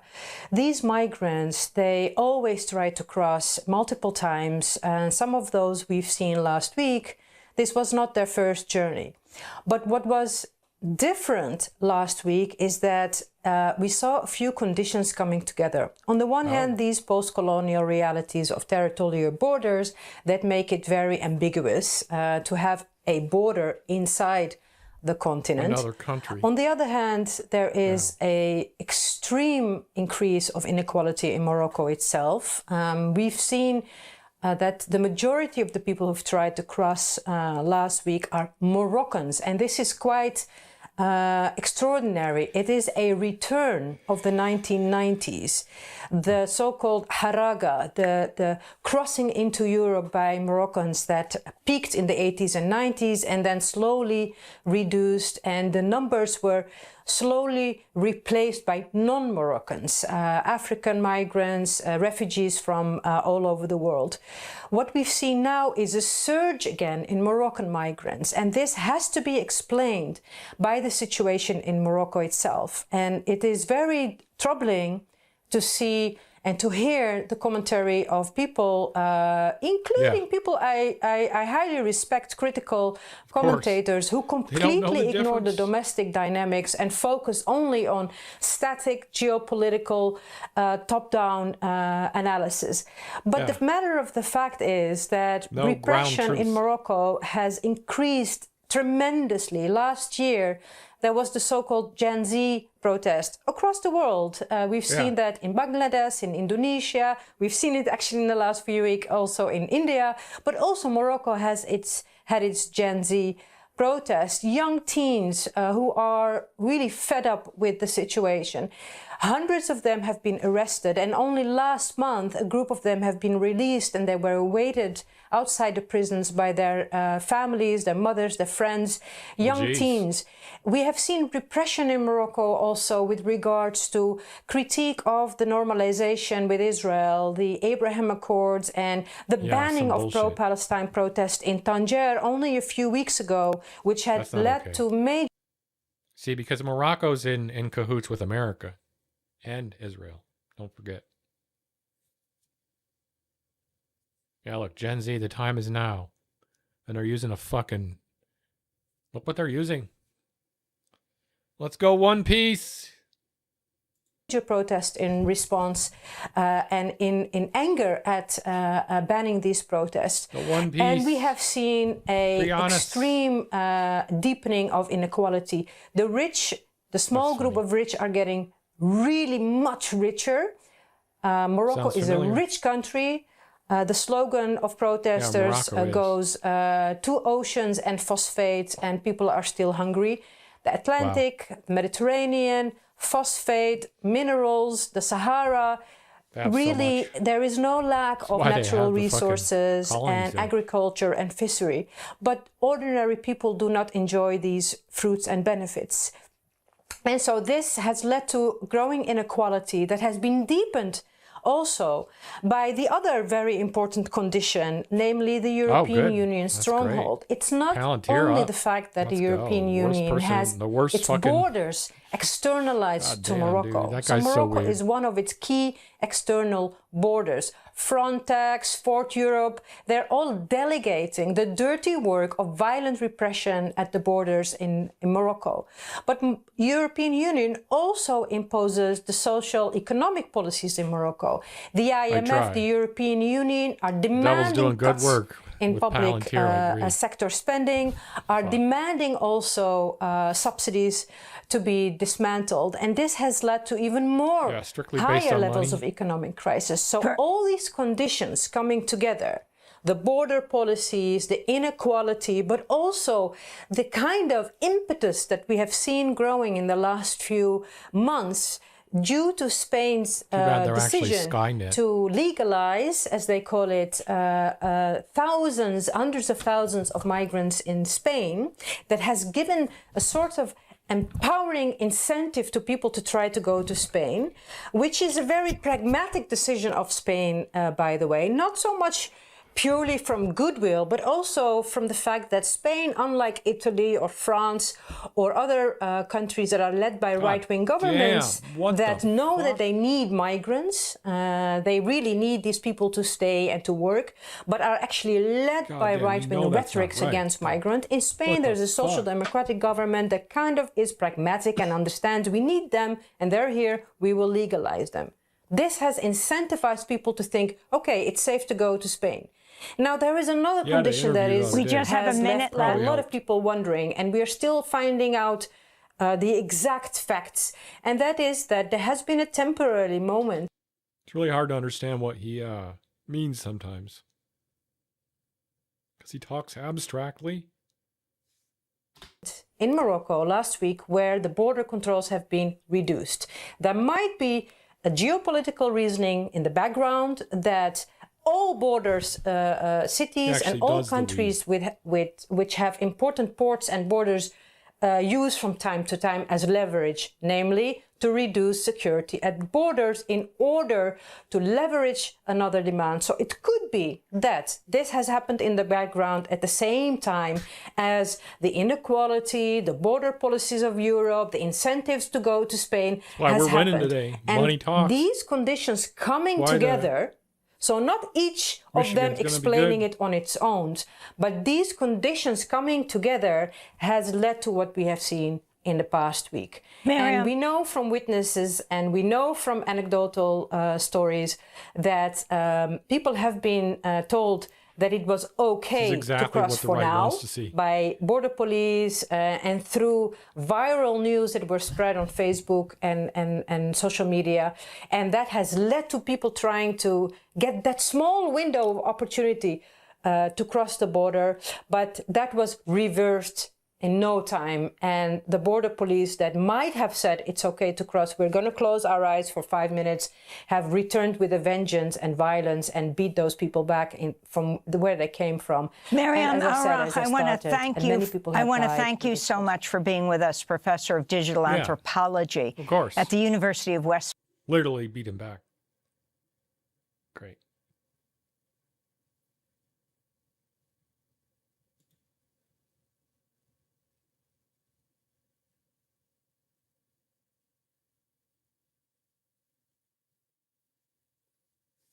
Damn. Some baddie is interviewing Hasan right now.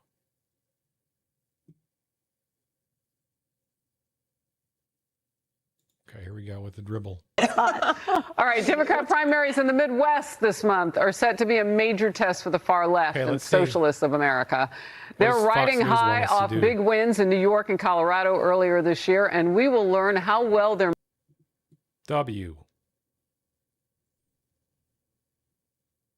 Yeah, so today is Minnesota, or Michigan, sorry.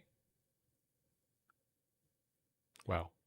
The message resonates in the heartland with states such as Michigan, Missouri, and Wisconsin. Coming days are going to tell a lot. The entire progressive squad Oh, we haven't said that word in a while because we're too busy saying Democratic Socialist. Wow, good Endorsed photos. progressive Michigan Senate candidate Abdul El-Sayed ahead of tomorrow's primary, and he takes on establishment Democrat candidate Haley Stevens. El-Sayed is also backed by the controversial streamer Hassan Piker, who previously said America deserved 9/11. There's Hassan again. Piker's increasing involvement in politics. Literally, this motherfucker is on their lips every goddamn day now. Even CNN.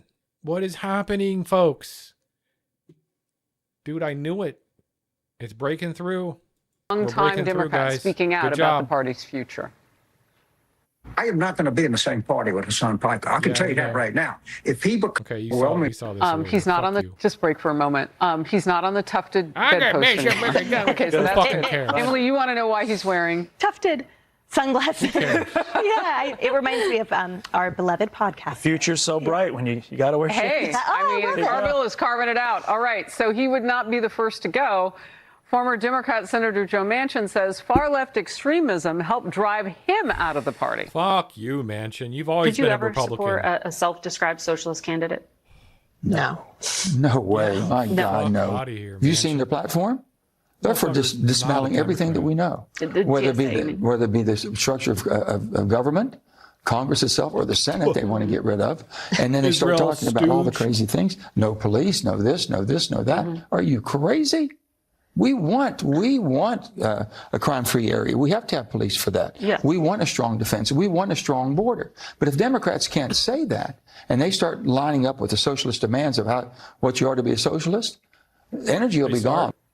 Well, you can't have a strong border without DHS and federal government and, ICE, but that's not what the socialists think. Yeah, because of that, I'm worried. And no offense to Manchin or the kind of comfortably smug James Carville. He's the guy with glasses. Do you think the Utes of America that are looking at their TikToks really care what James Carville's saying? So that's why I'm worried. And I know Republicans are going to say, oh, it's so great if we get the Democrat socialist candidate because we match up better against them in the general. While that may be true, what if there's some upsets? What if the youths of America turn out in record numbers and they're getting sort of brainwashed by social media that's saying all this stuff is true?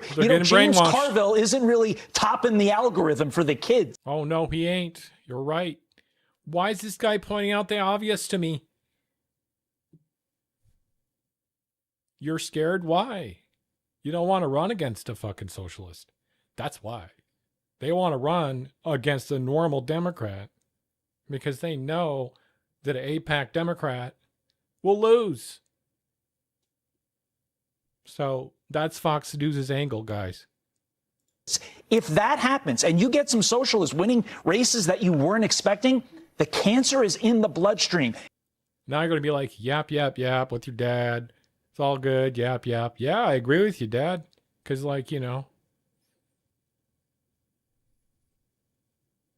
yeah, they're making a mistake.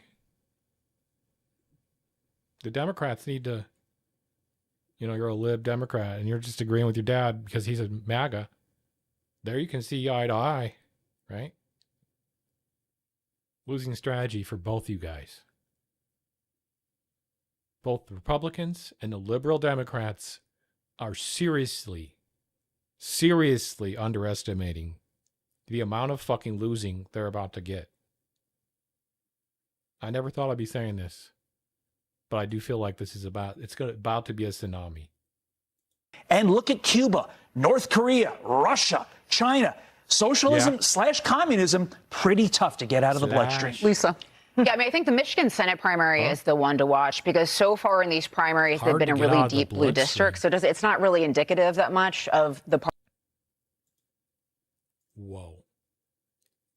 Hard to get out of the bloodstream? That is like the most underhanded, dog whistle, racist fucking statement I've ever heard in my life. This is what these old farts get away with. Fucking hate it, bro. Always hated it. Used to be different words.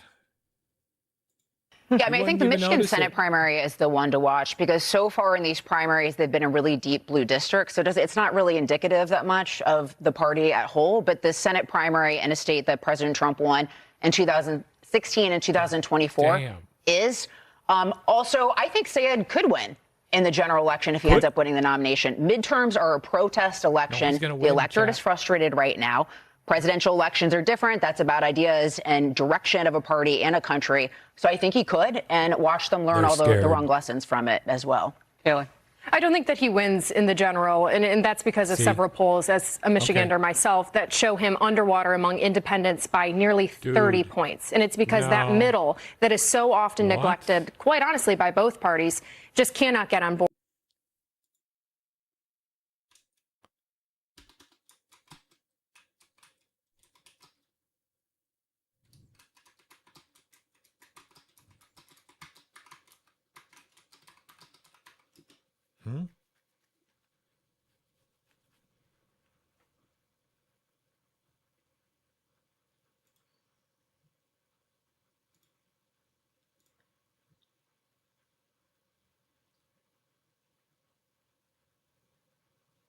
Newsweek. Bitch ass.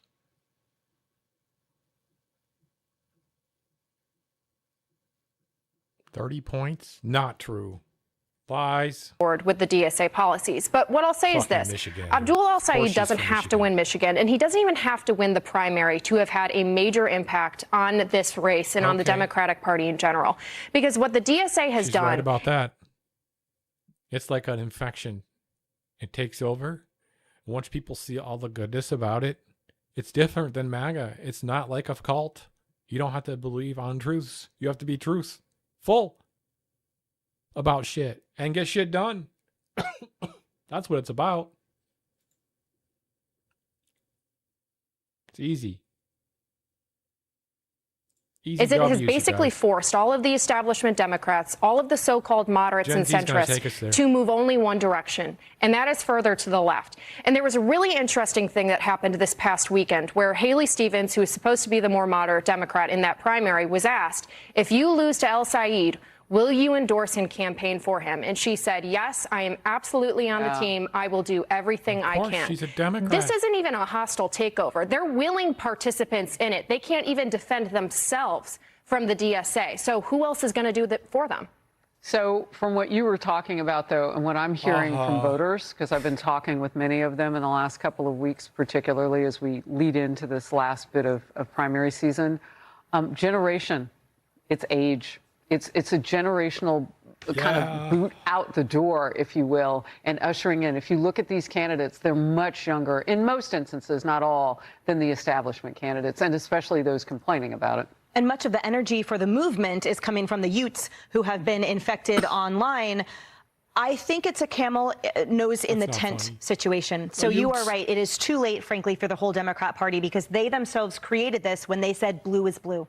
Right? They said it for people with behavioral problems and character problems like Eric Swalwell and also national security problems. And then they also go straight up to ideology where they have no problem ushering in Mamdani because he's the right kind of socialist with Obama, for example, even though his former chief of staff was like, this guy's too much. So their infighting, my point is, has zero impact on actually who's winning the candidacies because they're already in the door. And hopefully these guys don't win everywhere, but they've won enough to send a message. And the restlessness, the dissatisfaction of the Utes in the movement are pronounced enough that they are going to vote for anyone that is different because the leadership allowed it and looked the other way instead of coming out strong from the beginning and said, we are saying no to anti-Semitism. We are saying no to anti-Zionism. We are saying yes to capitalism. You know, the basic fundamental things like yes to the Constitution or the Supreme Court. No one has laid down the law. So of course the inmates are running the asylum. So the Dems get what they pay for, but unfortunately we are all going to pay for it in the long run if they win.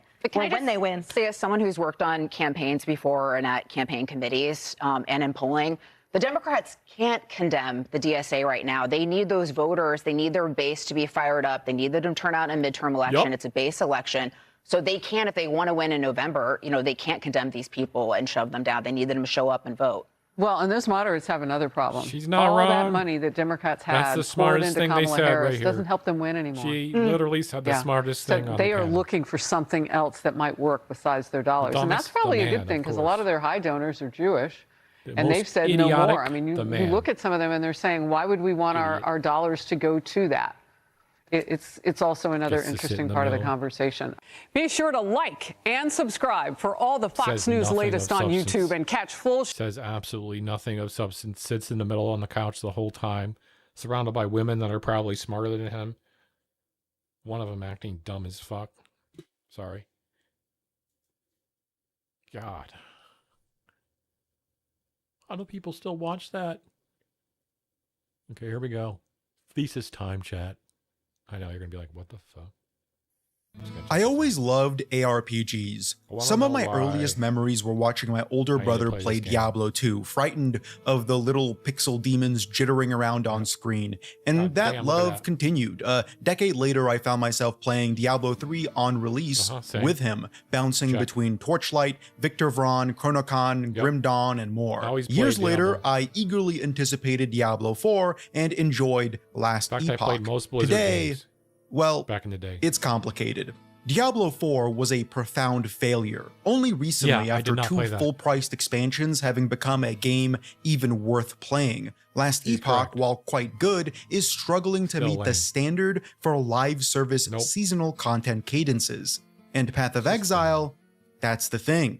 It's always been there, a game I've never quite connected with despite trying on multiple occasions. What once had humble beginnings as a spiritual successor to Diablo 2 has become the all-encompassing representation of the genre itself. Ask any Path of Exile fan and they'll say it as it is. It's the best to ever do it. Complicated, yes. Obtuse, certainly, but it's there for a reason, and I definitely respected that, even if I couldn't breach that seemingly impenetrable wall. I would start up the campaign, get overwhelmed, feel begotten to pages and pages of guides and hour-long YouTube tutorials, only to wind up on a video of a build that looked like a dude running around at Mach 1 obliterating everything on screen with a little input from the player himself. Not something I found super captivating, to say the least. But with the failure of Diablo 4 and the spectacular reveal of Path of Exile sequel, it was back on my radar. This version felt a little more grounded, paced, and deliberate. I let it sit for months after release, cooking in the figurative early access oven until I finally couldn't hold it any longer. I let it rip. I really wanted to figure out what it is about this game that draws hundreds of thousands of players into the awaiting arms of grinding gear games and their obsession with talent trees. Is Path of Exile 2 really that good, or is it just riding the wave of its influential little brother? And can someone who has never properly played a Path of Exile game even understand what the hell is going on? We'll talk about all of that, but not before I have my daily drink of AG1, the sponsor of this video. Thanks to AG1, I Face the Rocks was the very same thing I enjoyed back in my Diablo 3 days. So here we go, into the world of Path of Exile 2, and it crashed. Right as I started to adjust my settings, picking the WASD movement, which I've come to enjoy since playing Last Epoch, I faced the first of many stability issues with Path of Exile 2. I won't harp on them too much as it is early access and these things are expected, but they certainly interrupted play quite a bit. Crashing was a daily occurrence, but more frustratingly were these huge freezes that would happen maybe once a couple hours. My entire game would freeze and I would have to sit there for around 10 to 20 seconds until it went back, reloaded, then resumed. Very odd, and I never really figured out what the cause was. Strangely, the game itself runs beautifully though, far better than Diablo 4, which is important to mention because once I got it up and running again, wow, I don't think the trailers did it justice. Path of Exile 2 looks incredible. We'll talk more about the graphics later, but there's so much detail in the environments, the maps. Even more impressive are the things that tend to not be noticed. The subtle animations, the way brittle enemies break apart or react to individual types of hits. There is so much effort put into the most minuscule details that it can feel as though this game was meant to be played zoomed all the way in. And that makes sense because the pace is slower, at least initially. The movement is weighty, as are the individual hits with my quarterstaff. I wasn't used to an ARPG feeling more like a Souls game. I know, cliche example, I'll try to avoid it, but as I explored the opening map, got a handle on the controls, that's what came to mind. Especially when I ran into the first boss, banging away on the gates of our Act 1 hub. I ran into the fight and got absolutely pummeled. Again, wasn't expecting most of this game to revolve around immediately avoidable ground effects. He used two simple abilities as well as a raise dead effect, and getting hit by them will either kill you or get damn close. It made me reconsider just about everything I felt like I understood about an ARPG in its opening hours. Slow down, theory-wise. Slow down. Moments earlier, the game tutorialized its skill gem system, changed rather drastically from its predecessor, Path of Exile 1. I was somewhat familiar with that system from the few times I dabbled with that game, and it was actually one of my pain points with it. It always felt a little frustrating that my armor was relying so heavily on its gems to facilitate my build, and while I'm sure there are crafting systems within crafting systems to get the best setups in the endgame, I never quite reached that point and explored those options. It was just frustrating from the get-go. This system, frankly, feels a lot better to me. I immediately got it in a way that I haven't with most PoE mechanics. You have three types of uncut gems, each one cutting into their counterpart. A skill gem, a support gem, or a spirit gem, and then you can slot those in and build synergies. It's an exciting system to consider because as you explore the intricacies of this UI, you start noticing synergies that felt totally impossible moments before. After being introduced to the new skill system, I felt a bit more confident with blazing my own trail, building out my character in the way I saw fit. I entered the hub area with confidence, picked up a bunch of quests, ogled at the graphics a little bit more, and began my journey into the bleak atmosphere of Act 1. A story focused on hunting down the elusive Count Geonor, responsible for your attempted hanging and the possession of some kind of monstrous weapon. The slower pace of the game helped familiarize myself with the dangers of it, and there are a lot of dangers. This really is the Dark Souls of ARPGs. Sorry. Everything is primed to kill you. I don't want to make too many Diablo 4 comparisons, although I was coming off the heels of playing its expansion launch, so it certainly was on my mind. So was Last Epoch, a game known for its hilariously easy campaign. These first maps were daunting. I was introduced to the seasonal mechanic, which felt simple enough, and then encountered yet another boss with its own unique set of mechanics. She shot frost at me, killed me once, I think, and dropped a permanent account buff that caused two important things to click. One, slow down even more and stop sprinting everywhere, and two, look at the game map, not just the overlay, because the game map showcases a pretty important element to take note of. Each map has icons representing what there is to find on that map, and some of those icons have pluses next to them denoting a permanent account upgrade. In other words, these are mandatory, so I went searching and exploring for them. I stumbled on a very Diablo-esque den full of bugs and yet another completely unique boss. The next map was much the same. It was super disarming fighting what in other ARPGs would be story beat ending or even act ending fights in every map.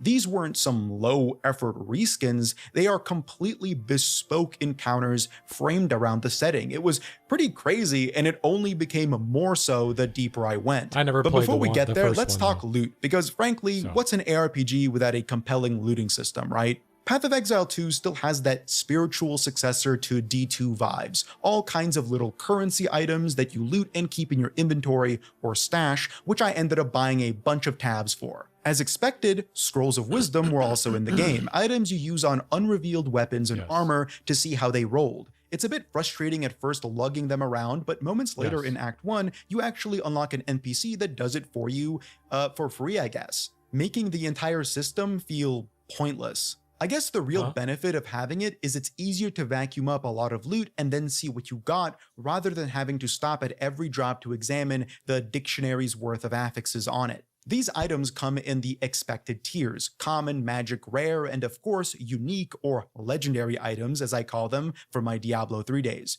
Legendaries are always the most exciting to get, at least in theory, although I began to realize that this doesn't hold as true for Path of Exile.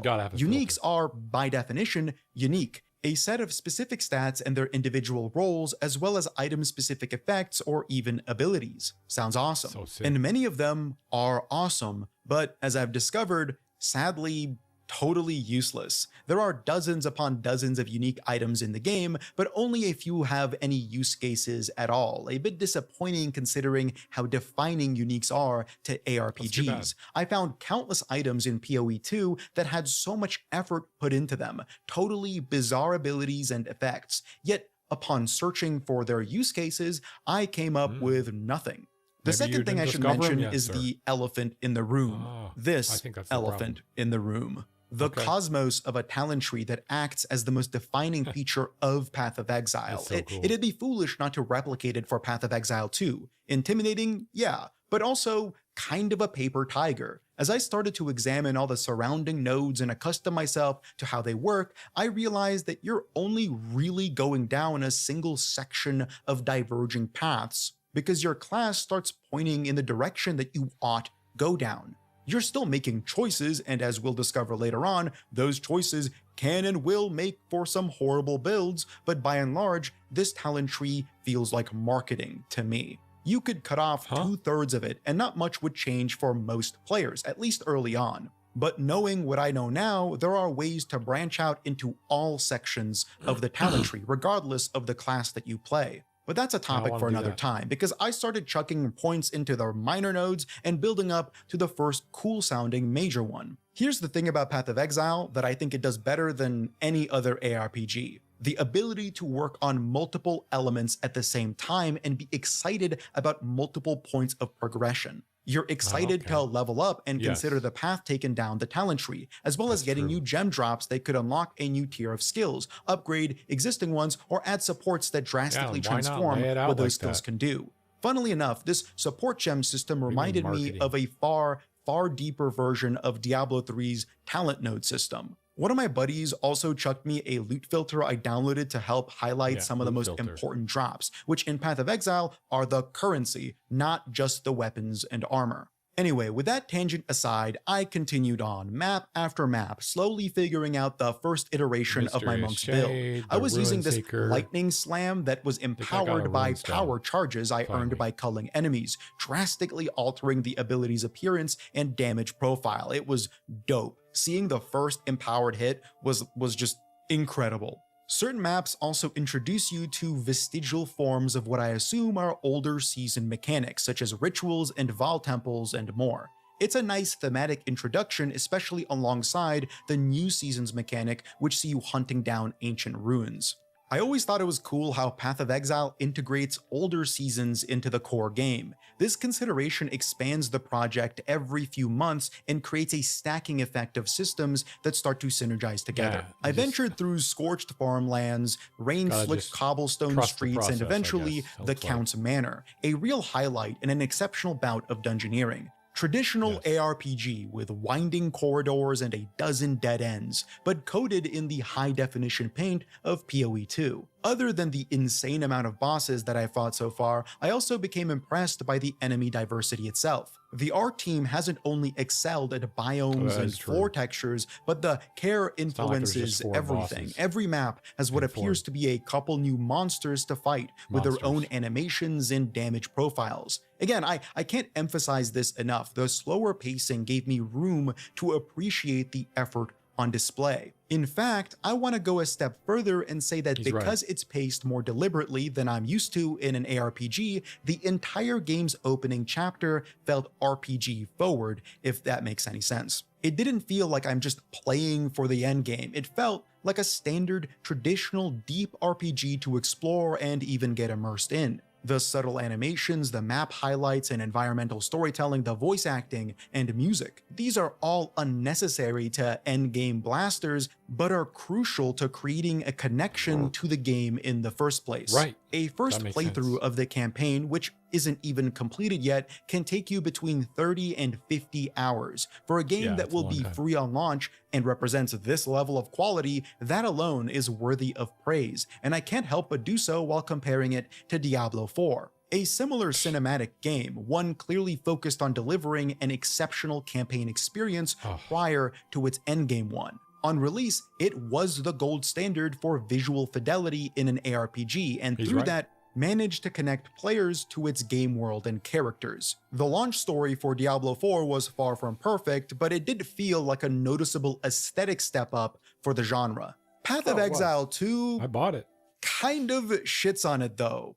It does. I don't really know what else to say here. It's just far better in every way. Diablo 4, especially in its most recent expansion, can feel like dark fantasy light, a simpler, more palatable version of the dark fantasy genre, where the darkest thing that happens is conceptual and the most gory visual is a dude getting his head chopped off. It's all a bit childish, I guess, sanitized. Tonally, it even felt disconnected from the original Diablo 4 campaign to me. I really disliked most of the narrative beats of the recent expansion because of this. Path of Exile, while certainly a denser and more lore-heavy story, also fits the archetype of dark fantasy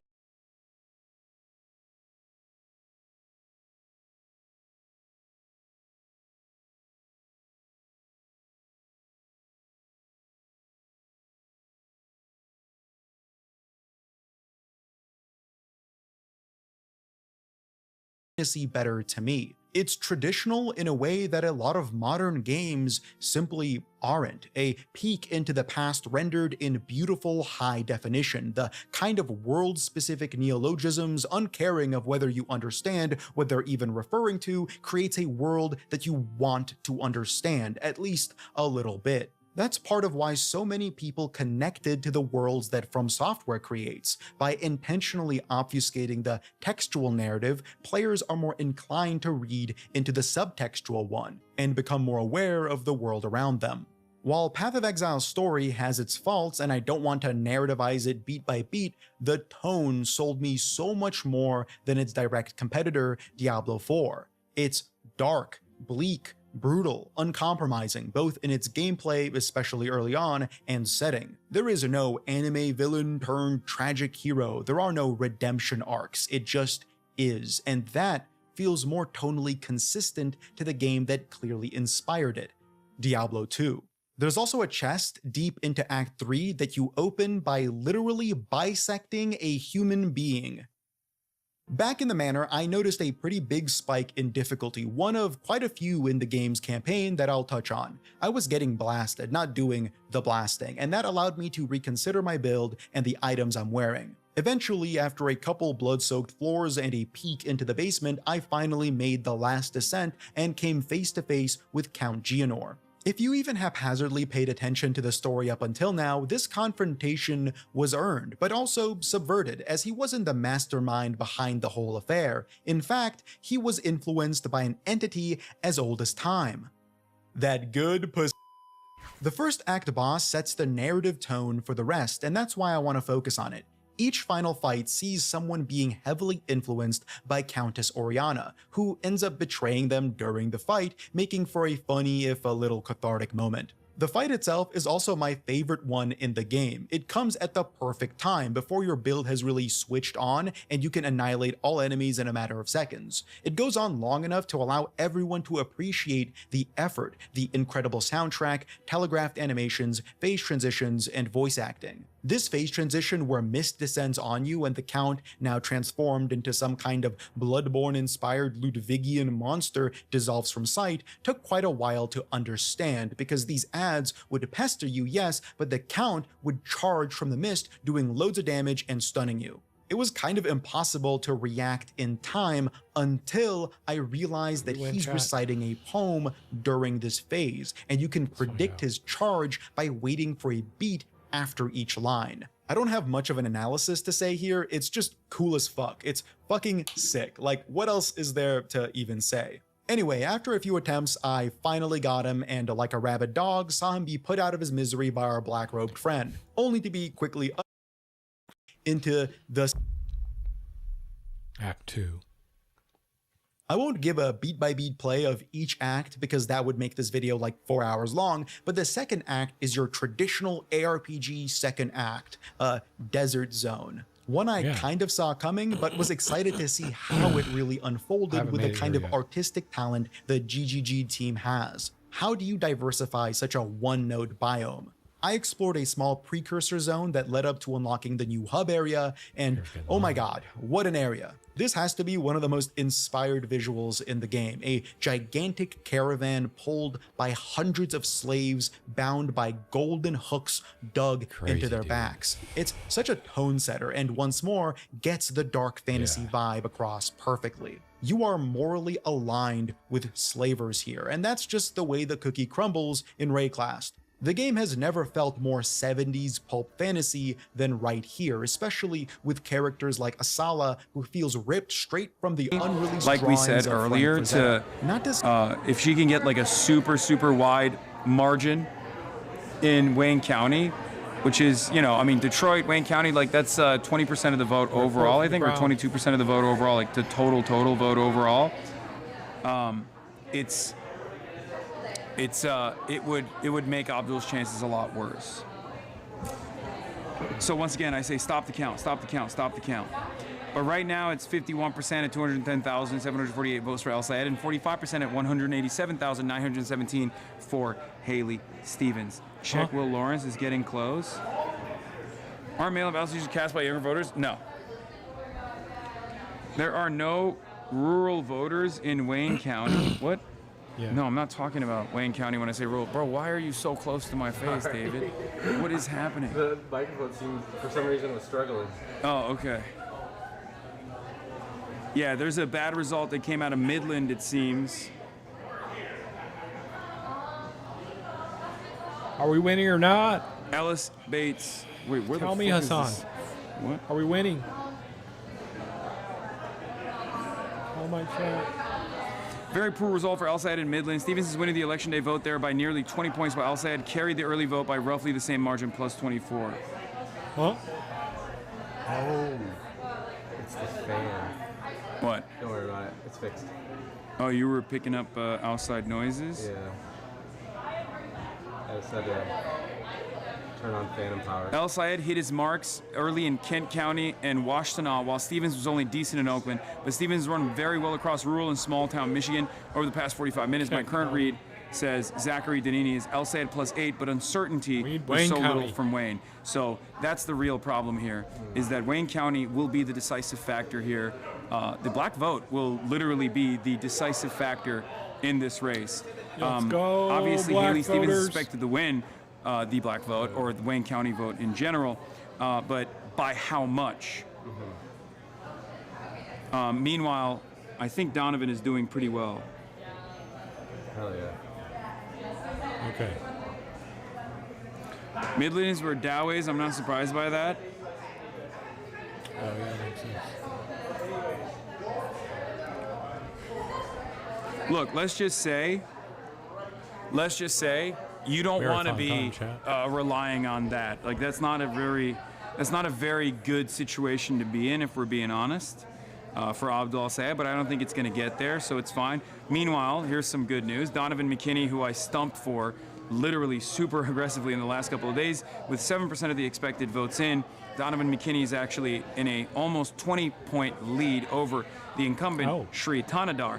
Donovan McKinney has 5,367 votes to Shri Tanadar's 3,643. That's 59.6 to 40.4%. So that is where we're at. Let's go to Karnacki Cam and see what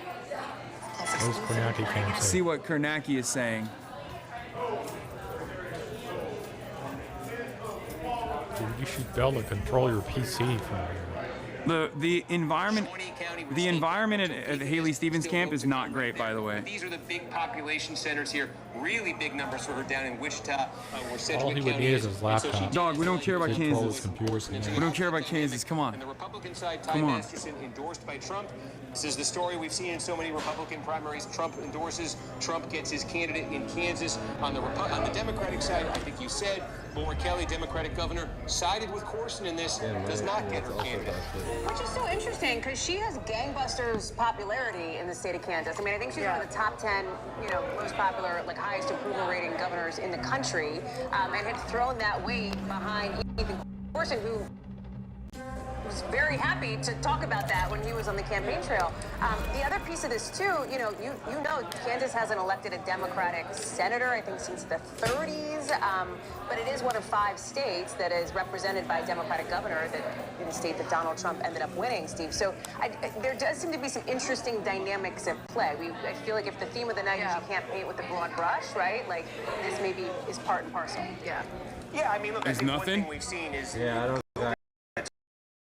electoral races can kind of my God, fucking Kansas, bro. Oh, here we go. Here we go. All right. Oh, nice.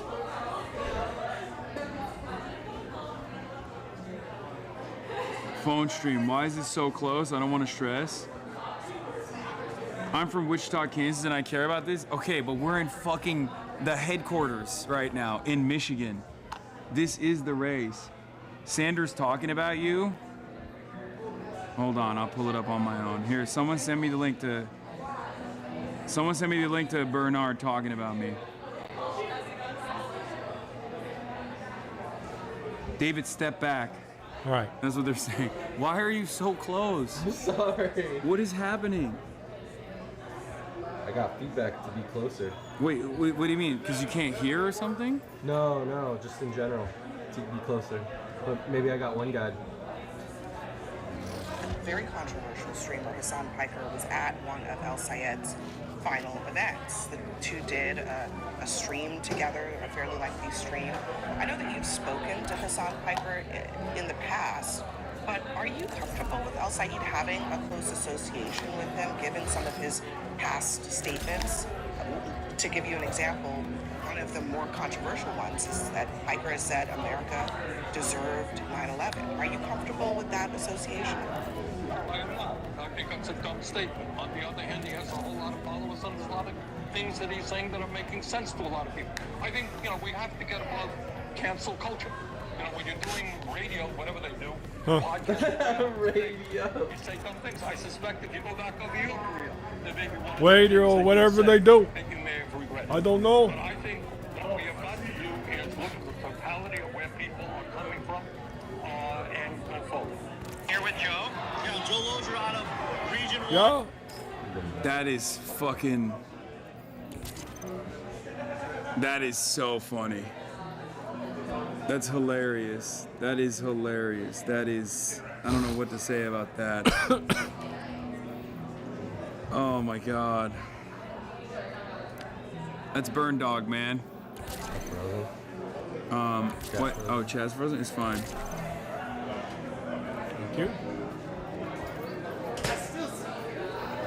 But, all right, where are we at? Give me some updates, man. It's likely that this race will come down to Wayne County Election Day votes. Stevens is doing extremely well in rural Michigan relative to expectations, and a good Wayne result could allow her to win this primary. Keep watching Vote Hub coverage throughout the night. I'm gonna fucking, I will end it all. I will end it all. So there's a Stevens with a plus 53 mail drop from Detroit. Oh my God, another one of Stevens County's. That is not good. That is not a good result at all. Oh, Another one of Stevens' strongest counties is St. Joseph, where she's only losing the election day by 1.5%. She's winning the mail by 16, which is most of what is remaining. And from her stronger areas in the counties, where it is a head-to-head matchup with Abdul at 46%, Haley Stevens at 48%. Okay, Mallory McMorrow, unironically, is a little bit of a spoiler in like many of these places as well, which is crazy that people were still like, they didn't spoil their ballots and then recast them, or maybe they did and they did it for fucking Haley Stevens, who knows. But whoa. Aisha Faruqi is, what's wrong? Fix it, focus just went crazy. Aisha Faruqi is not doing well in Michigan U.S. House District 11 Democratic primary with 64% reported. Jeremy Moss is at 49%. I mean, she's close. I'll take it all. But I don't know if she makes the distance there.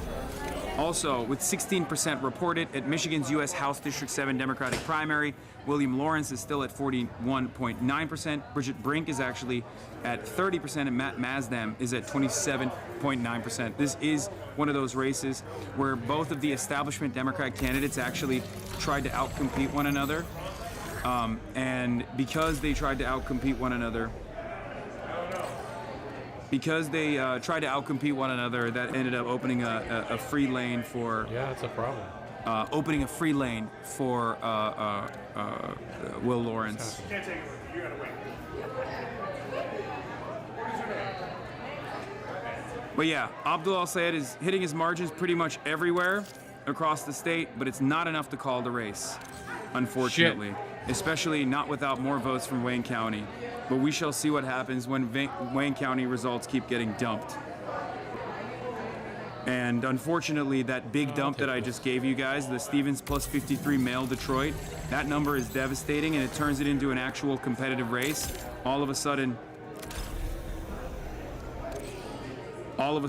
it turns it into a race where Haley Stevens does have a fairly good chance.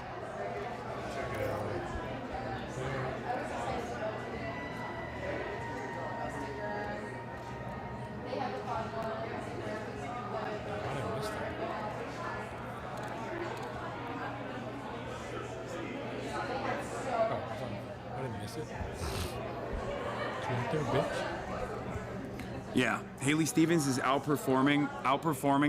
Okay, we're losing. Never mind. Bad night. No W's. It's okay, we'll figure it out. Optimism. Mike from PA is not right. Let's see, can we buy this? Claim any 3 to unlock. Okay, we need to claim 3 of these first. What are we going to claim? This? Shotgun? No, don't care about that. Copperhead. Sure, let's buy that.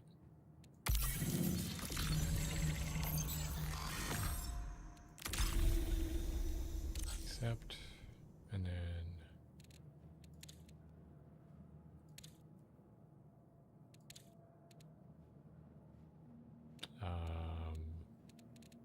yeah, that was a purple. So much coin, dude.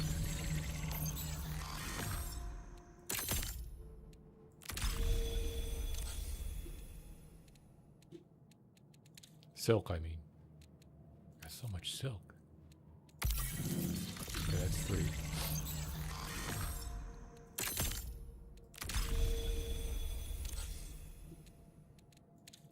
Now I can go here. Play this. There we go. That's cool. Impact.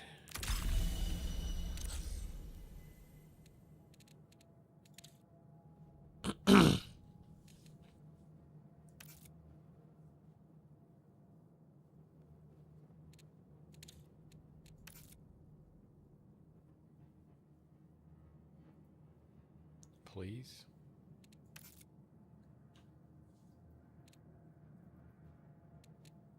What's this? Okay, I'm out.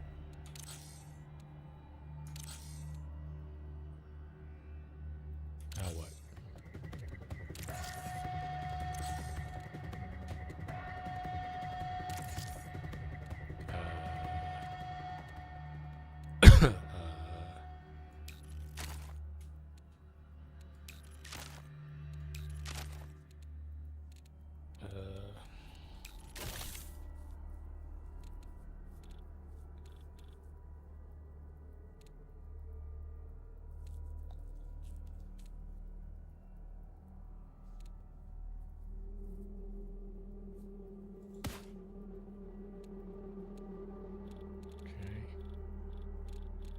Happening.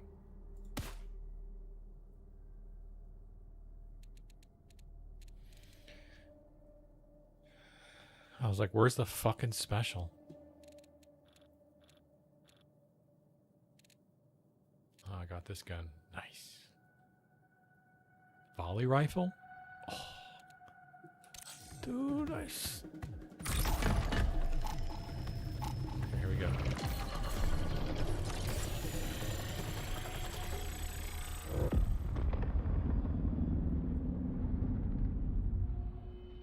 Forgot to turn on the room cam.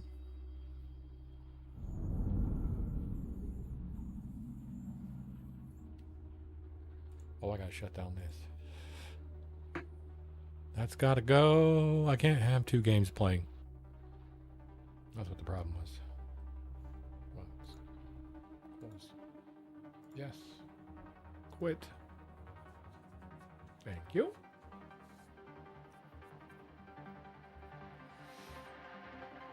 Let's go, chat.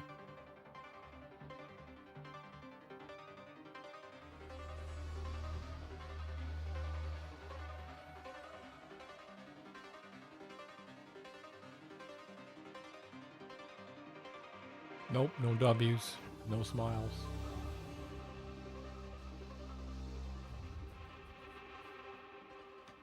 God damn it.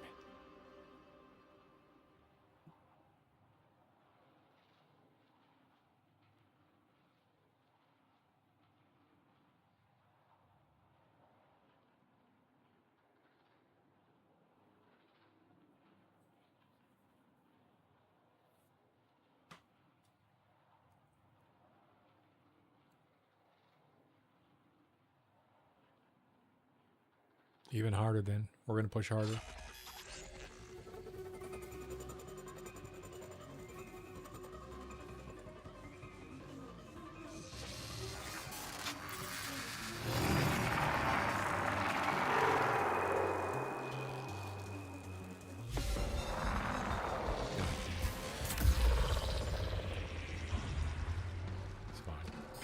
Reminder, risk becomes reward.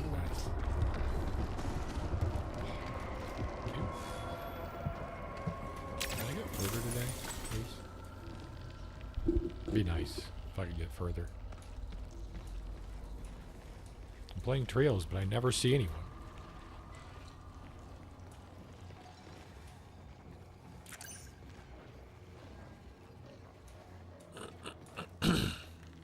What I gotta do? Tossing frag. Just kill myself. That's what I don't want to do. Okay, so we want to go to preservation, right?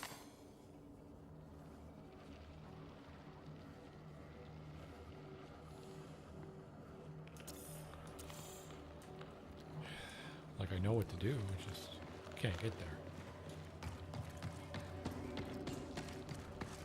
Just gotta move.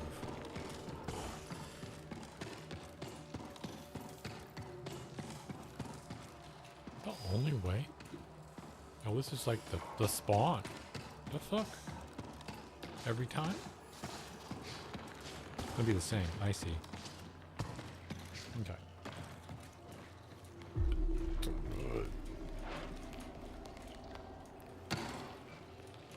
Preservation's over there.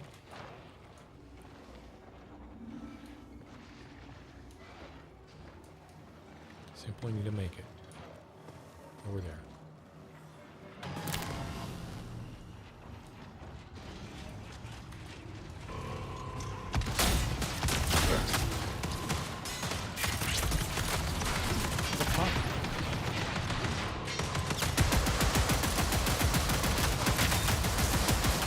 Fucking purple.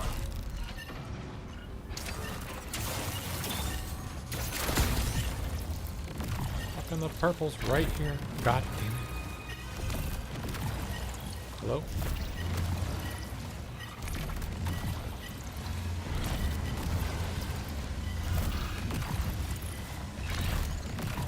God, they're tough. I'll go back again. I'm coming for you, bitch. I'm coming for you. I know you now.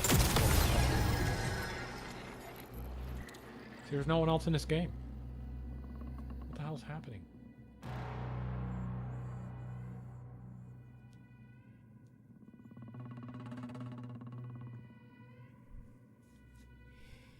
How dare you? How dare you? Where's the spectate in this mode? I don't understand.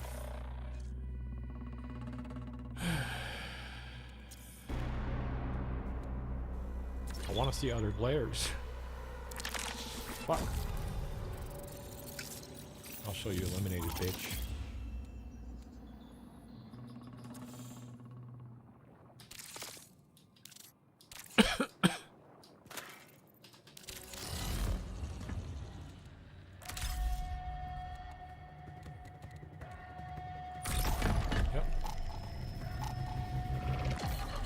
Should I crew fill?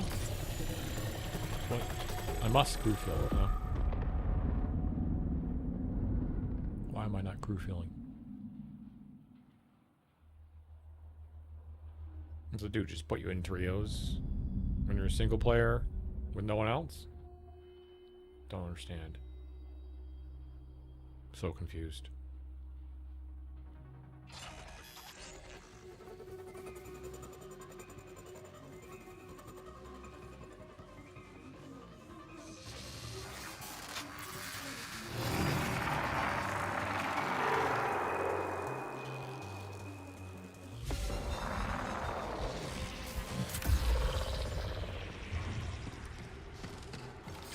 Info transfer interference registered. Something doesn't want you here. Yeah, we know. Better luck just coaxing him over here.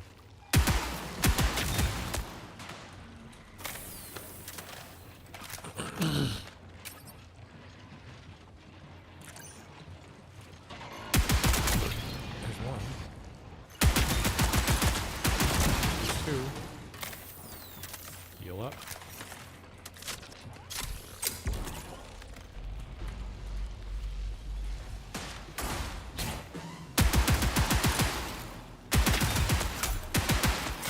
Three almost. Fuck, one hit. Dead. Shit.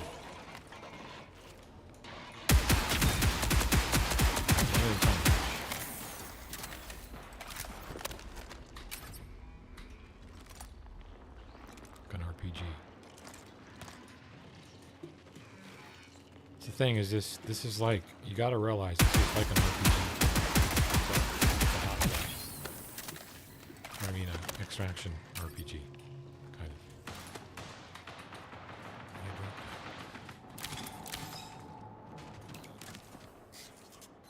Thank you.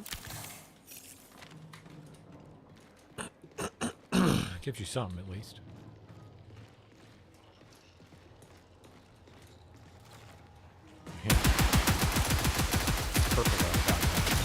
Told him I'm coming for him. I need it.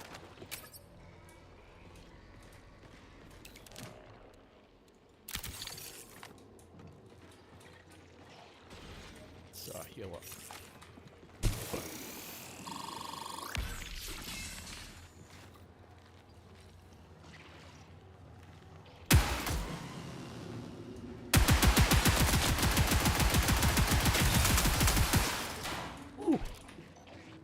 Okay, now we got a G. Oops, wrong G. Fuck. Wrong G.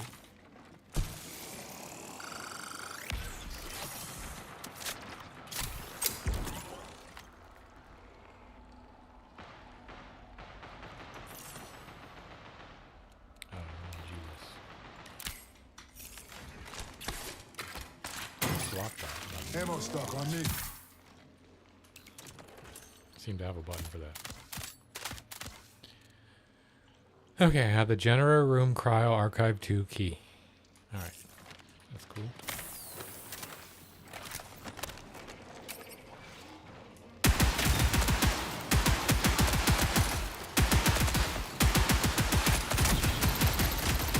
God damn it, purple takes a lot of shots. Jesus. Barricade active. Okay, shut up.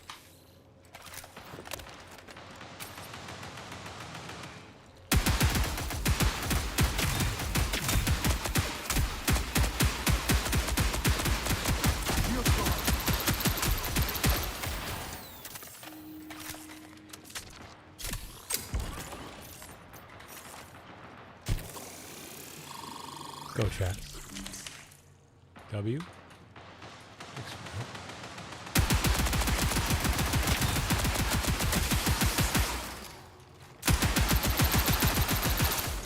Try the hack now. Jesus Christ. Now what? Out again. Jeez. What do I have? Chem grenade? No. Shooting at.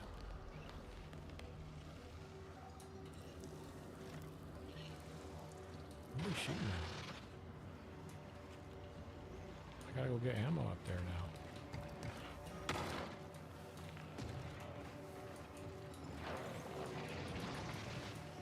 Gosh darn it. Where's the ammo? Is there some in there?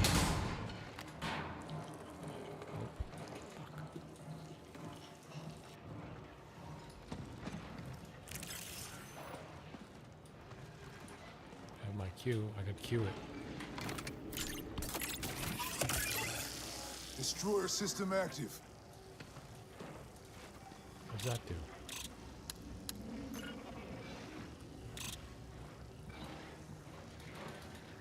Okay, what does that do?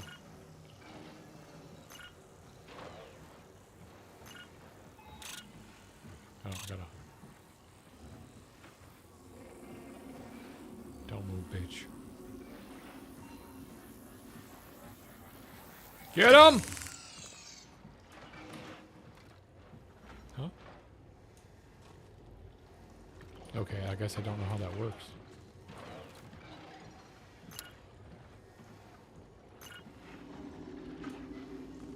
What does that do?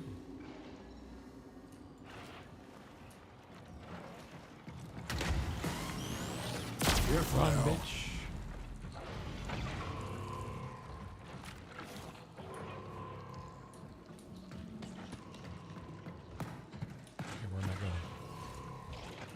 Not that way. Okay.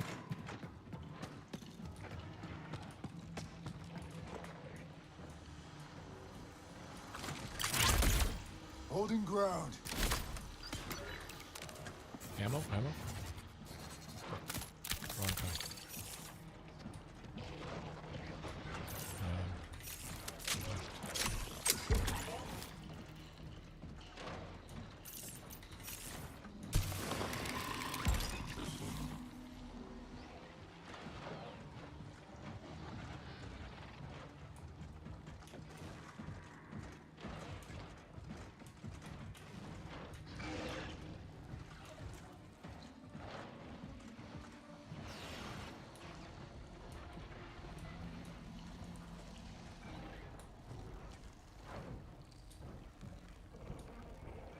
The fuck is this go?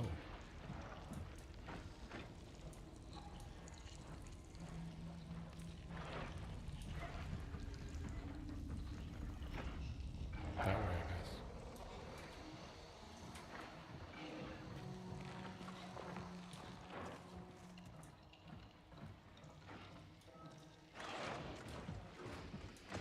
How do I get over there? Gotta go up there. That's a problem, because I don't have any ammo. I have one chem grenade and a knife.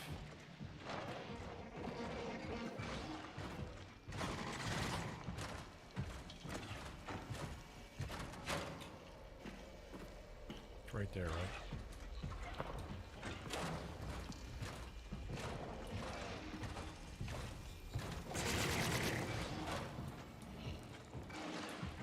Go up.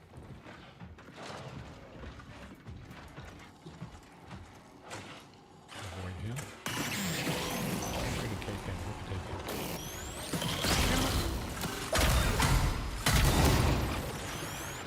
Nope, can't take that. Fuck! No! Not again, boys.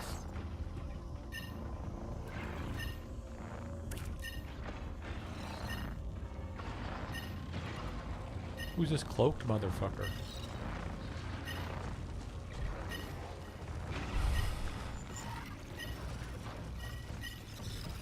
I'm freezing, bro. I'm icing up.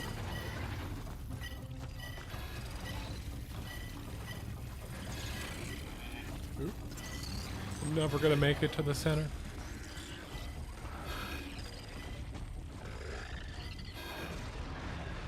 Wait, can I buy revives yet? Oh, give me that fucking gun. If I only had that. Should've just come and got that. Help! Help me! You fucking robots! Help! Hello, robots?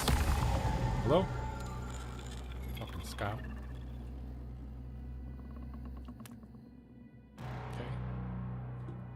Where's the other team? Hello?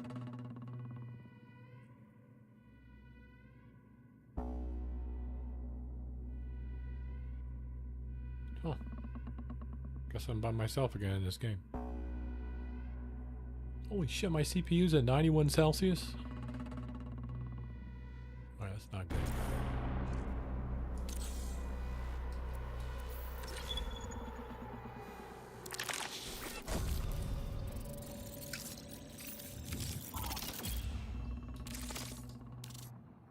Calm down, girl.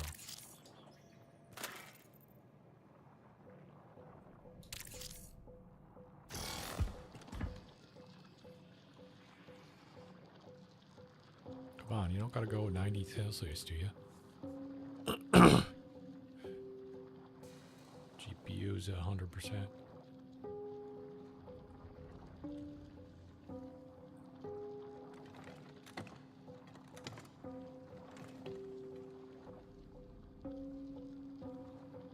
The race ends here.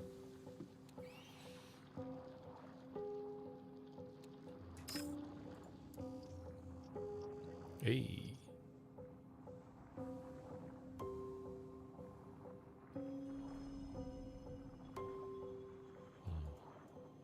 Nice.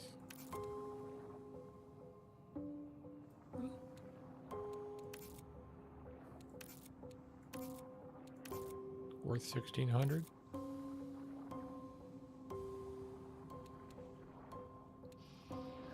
Oh. View premium offers. It's the store, baby.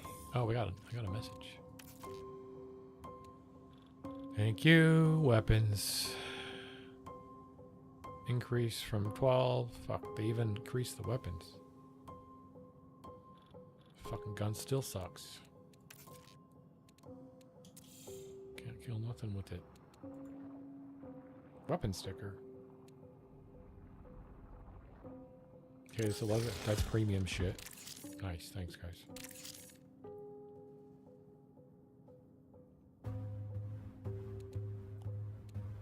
Biotoxic disinjector.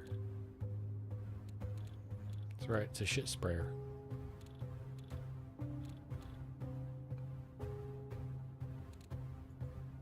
What?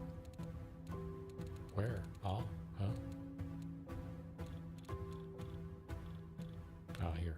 The Outland. That's right, we got a new skin, boys. We got 2 skins for this now, actually. This is pretty sick, to be honest. Love the blue. This is cool too. Now I need one.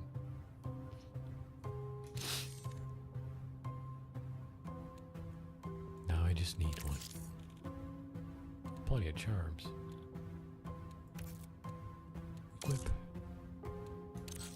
And sticker. Good. And then one of these. No, I actually like that better. And then equip. There we go.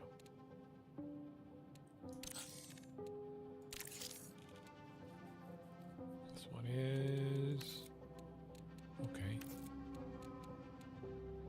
Put the cow there.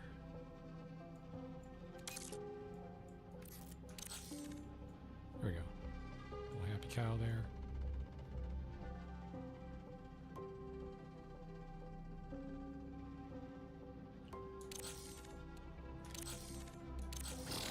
Okie dokie.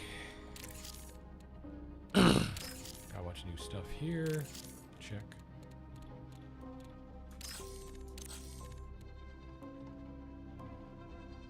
What we don't have is a new knife. But we got some. There's a purple.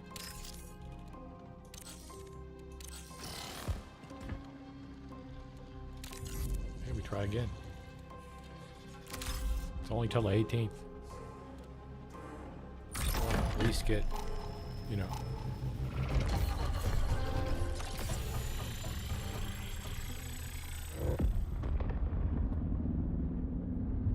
A baseline stat. I only died because I fell. Being a dumbass. Uno más.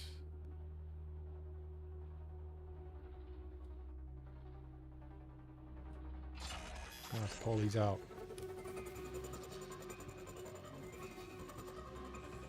Oh.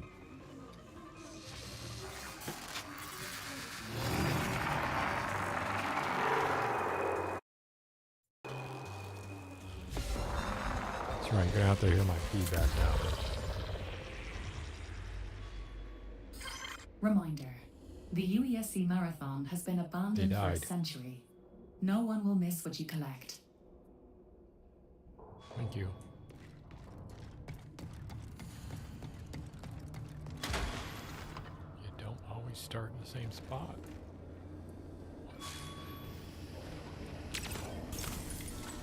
How's your trios then? I don't understand. Oh my god, I'm going trios by myself.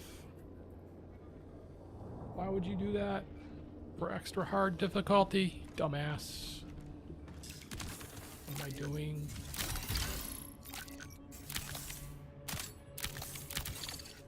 I need to fucking, I guess the loot would be better, right? I don't know. Maybe not. Yeah, I guess it should be. The loot would be better. Right, chat?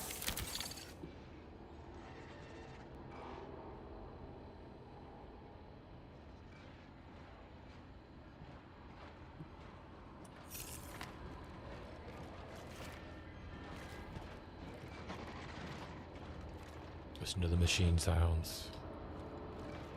That's right.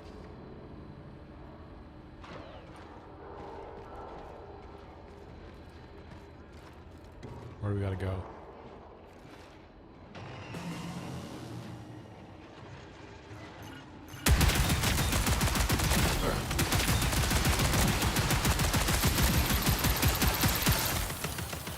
Whoop, whoop, whoop, whoop, whoop. Deploying. Holy crap, dumbass. Turn it down a little bit. It's a little loud. I have a bass speaker. The bullets are making the bass go. I'll be more sparing with my bullets. I know, I know.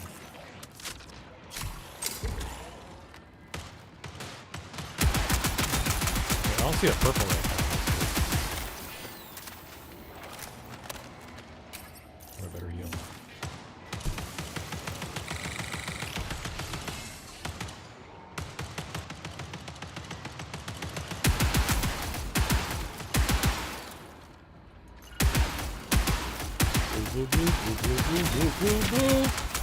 Don't let him hit you.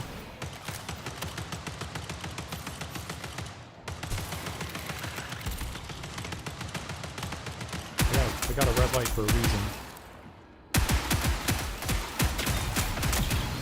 There's one down.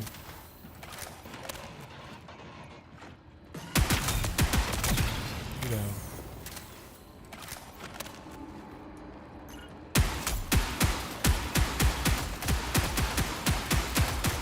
Green up there, I see him. Yeah, I'm out.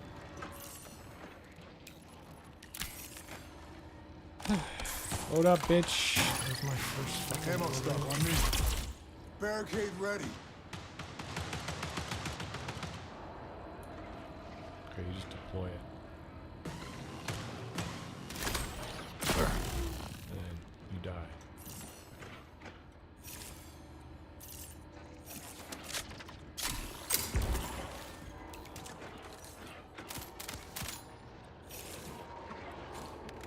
I gotta get a weapon soon though, because I got plenty of ammo. Get one of these weapons. You go up there. Weapon.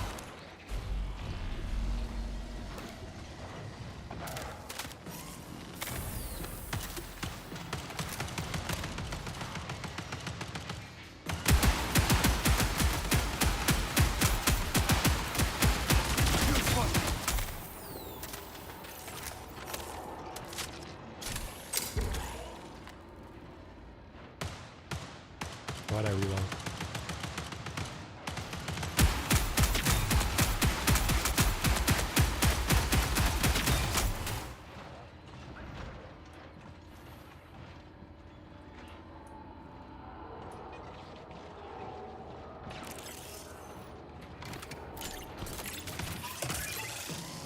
Destroyer system is go.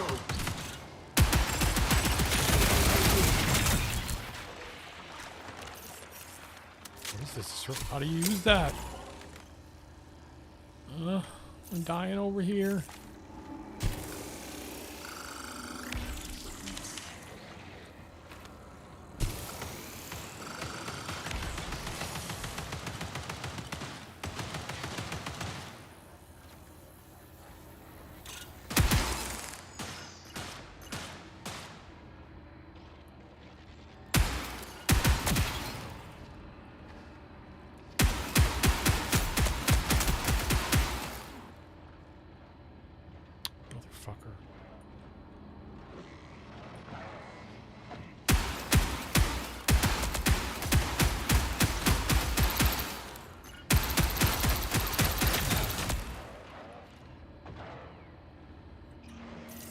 Alright, chat.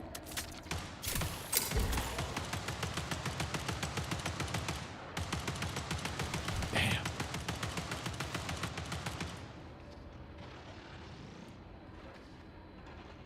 Keep walking, bitch. You're almost dead. One shot. Fuck. They're like one shot. Okay.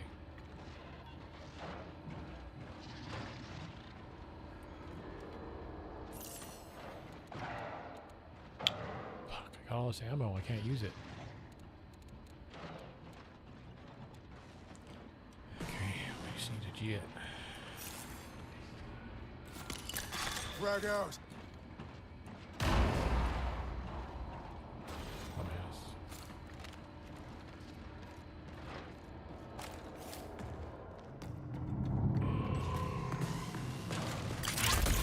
Holding ground.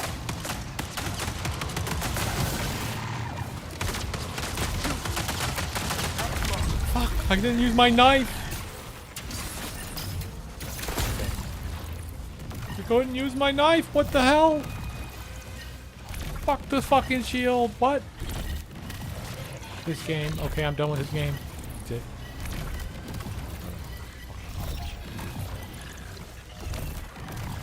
Okay, I gotta go. It's fucking late. Fuck. I couldn't switch to my knife. You see that? What the fuck? You can't do that when you fucking have a fucking shield out? Alright then. Fine. Be that way. I'll see you tomorrow, chat. My dumbass.